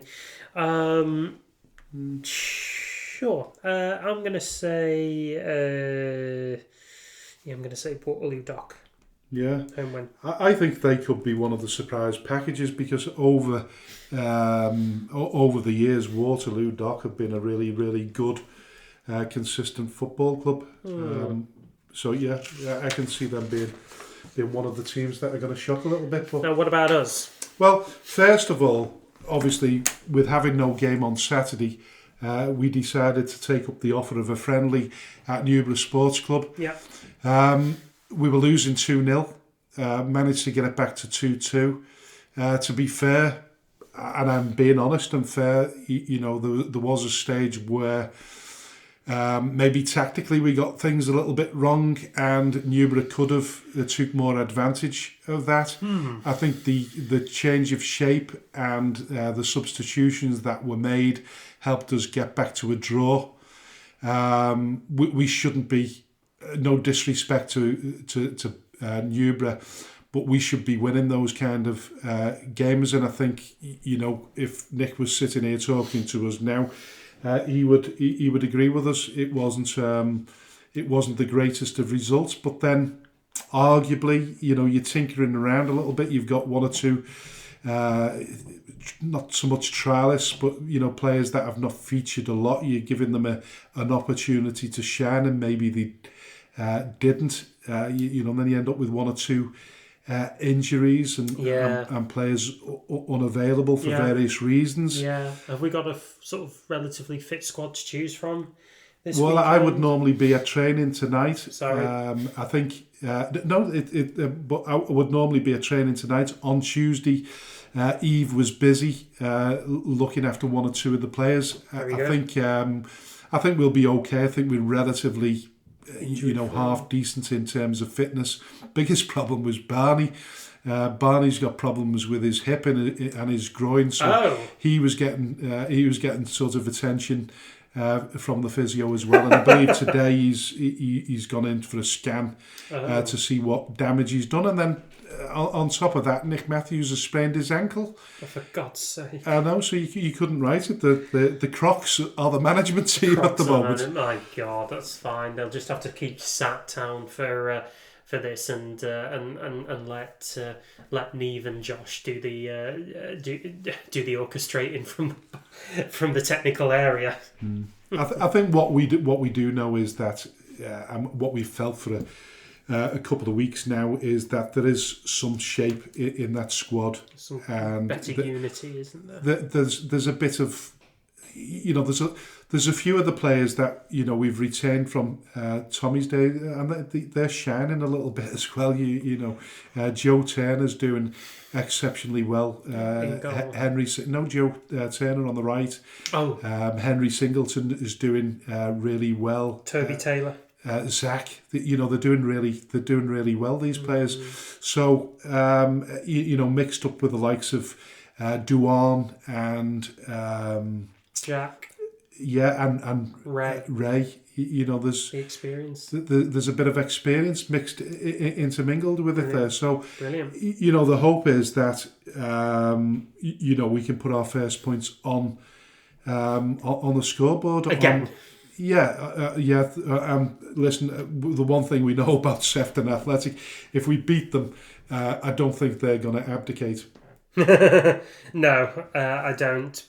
But dangerous side, very, very dangerous side. I mean, we can tell that already by how how emphatically they put away Halewood, Apollo. That says plenty. And then the 3-1 win over MSB Woolton Reserves, again, not a team that we're going to take lightly by any stretch of the imagination at all. I mean, we know all these games are going to be difficult, but Sefton, I think, as I say earlier, between Sefton and Nalgo, those are the two. Those are our two kind of title contenders right now, or our two biggest tests, pardon me. And we don't mention it much, but this home advantage that we've got playing in a magnificent National League North stadium. This, it'll be a pleasure and a pain, because what we do know is every team that comes to the Marine Travel Arena Stadium, they're going to be up for it. Yeah, of course they are. So it could be a nightmare for us, as well as a blessing. A blessing. Yeah, I think you're right. Well, we'll only find out tomorrow. But bearing in mind we are unbeaten there. 1 game, 1 win. Yeah, well, that's to be said, because we beat Marine 11 23s, didn't we? Marine 11. Yeah. So an interesting one, which really sort of concludes the predictions and the fixtures for the weekend. Is there anything else we needed to discuss? Not yet. I think we've covered everything. Do you think we've been controversial enough? Is there any more we should add to the controversy? Sponsors? Yeah. Listen, we wanted to mention sponsors. We can't say too much at the moment because there's a press release in the making. We're not going to give names. We're not going to give names at the moment, but thankfully, due to social media, due to LinkedIn, and due to a group of people, friends and acquaintances that we've made over the last 2 years, we've managed to secure a front of shirt sponsor, 2 sleeve sponsors. We've retained TW Garners, which we can mention. We've managed to retain them. Tracksuit sponsor as well. Well, yeah, we can mention the tracksuit sponsor, because I think we mentioned them in the advert. The correct pronunciation of the company.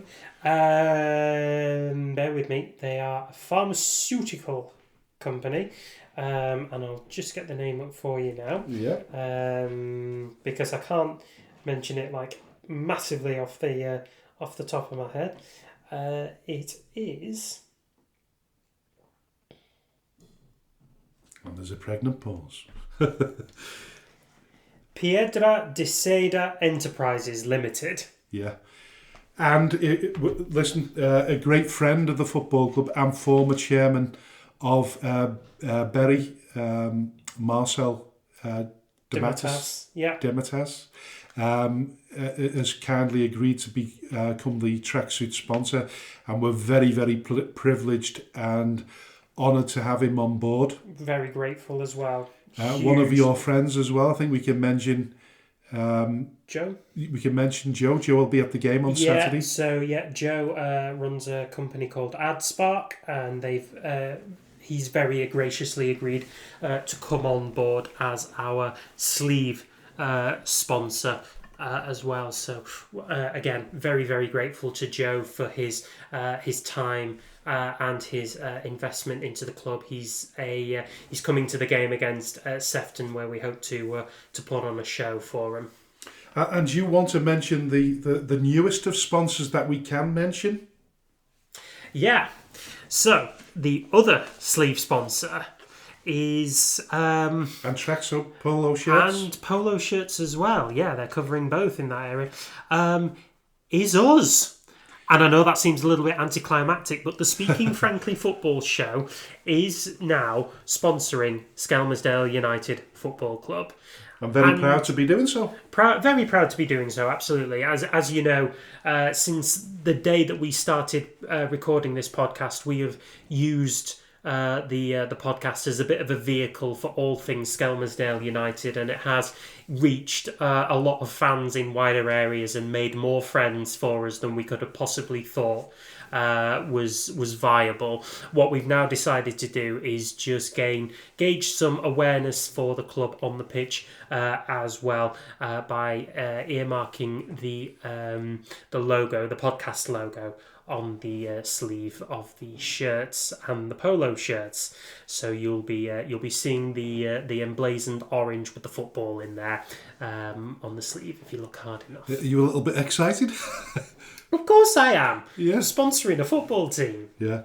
Listen, I'm not going to say too much because there is a press release being formulated at the moment, but our new main club sponsor is a significant name within the town. I'm extremely proud to have them on board. Yeah. And it's not just a sponsorship deal. This is a foot back into Skelmersdale. It's a pledge, isn't it? As well. This could grow arms and legs. It really could. And I'm really, really excited about the future for Skem and certainly the collaboration with our new main club sponsor. And hopefully I might have something to say on the show next week. Yeah.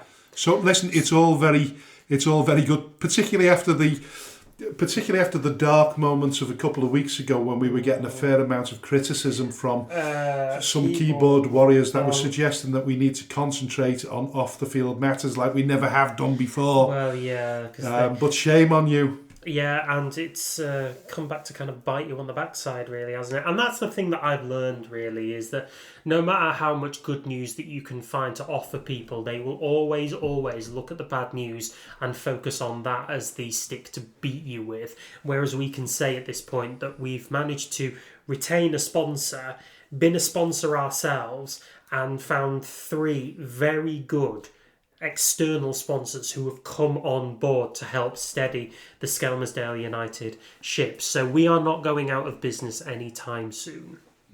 Great. Listen, so it leaves us to the final bits of the show where we discuss what we've learned so far this week. I'll leave that to you first of all, AJ, because I've got to think what I've learned this week. Yeah, so as I've already said, I think, you know, for as much as what the positives that you can bring to a football club, and I'm obviously thinking about our situation, but in particularly sparing a thought for Lee Hill here, is that no matter what kind of goods you can bring to a football club, no matter your endeavours, however painstakingly, I think there will be people who will look at what you are failing to do and use that as the focus point to hurt you. And that's very disappointing, but it is kind of a steep learning curve for myself. From my perspective, I mean, I remember having conversations with you over networking and you know, trying to entice sponsors to football clubs, and said that sometimes you have to play the long game. And I always used to say that I was a very, very lucky chairman first time round. But I guess really your luck is the work that you put in over the long haul rather than a short period of time. Sometimes you can be extremely lucky. Other times you've got to work really long and hard hours to get to that position. So from my perspective, where I've been feeling really down, and it's been extremely difficult, close season for me mentally and for the football club in terms of the finances. Patience, I keep mentioning this word, patience. patience goes a long way in football, and if you twitch too soon, you can soon lose the plot. And fortunately, I've got a group of people around me that sometimes remind me that sometimes you have to do things for yourself as well as the football club. And I've had the luxury of having people around me that have said to me, listen, Frank, do something for yourself right now because it'll benefit you in the long term. And with that and with patience alongside it, we managed to get over a couple of the hurdles that we didn't expect to get over, particularly as it drew closer and closer to the season. So thank you to everybody that's been involved on and off the pitch, behind the scenes, and all those that are now taking up the opportunity of sponsoring the football club. I'm really, really looking forward to the collaboration with these people, because they're not just. It's not just about. It's not just about the businesses. It's about the personalities as well. And I think we've attracted some really good personalities to the football club. So that's what I've learned this week: patience, and it brings happiness. So listen, with that in mind, I'll leave the final words once again to those dulcet tones of AJ. Not Barry White. You've been listening to the Speaking Frankly Football Show with me, AJ the Jet, and my co-host, Mr. Frank Hughes. This podcast will be released on most streaming services, wherever you get your podcasts, including Amazon Music and Spotify. Please rate and review, as we do thrive off hearing your feedback. Please also subscribe to us on these streaming services so that you can find out when the latest episode of the Speaking Frankly Football Show has been released. We are also available on social media services, most notably X and Facebook, under the banner Speaking Frankly Football Show. And so from the pair of us, thank you very much for listening, and we will see you next week for the 10th episode of the second season of the Speaking Frankly Football Show. Until then, bye-bye for now.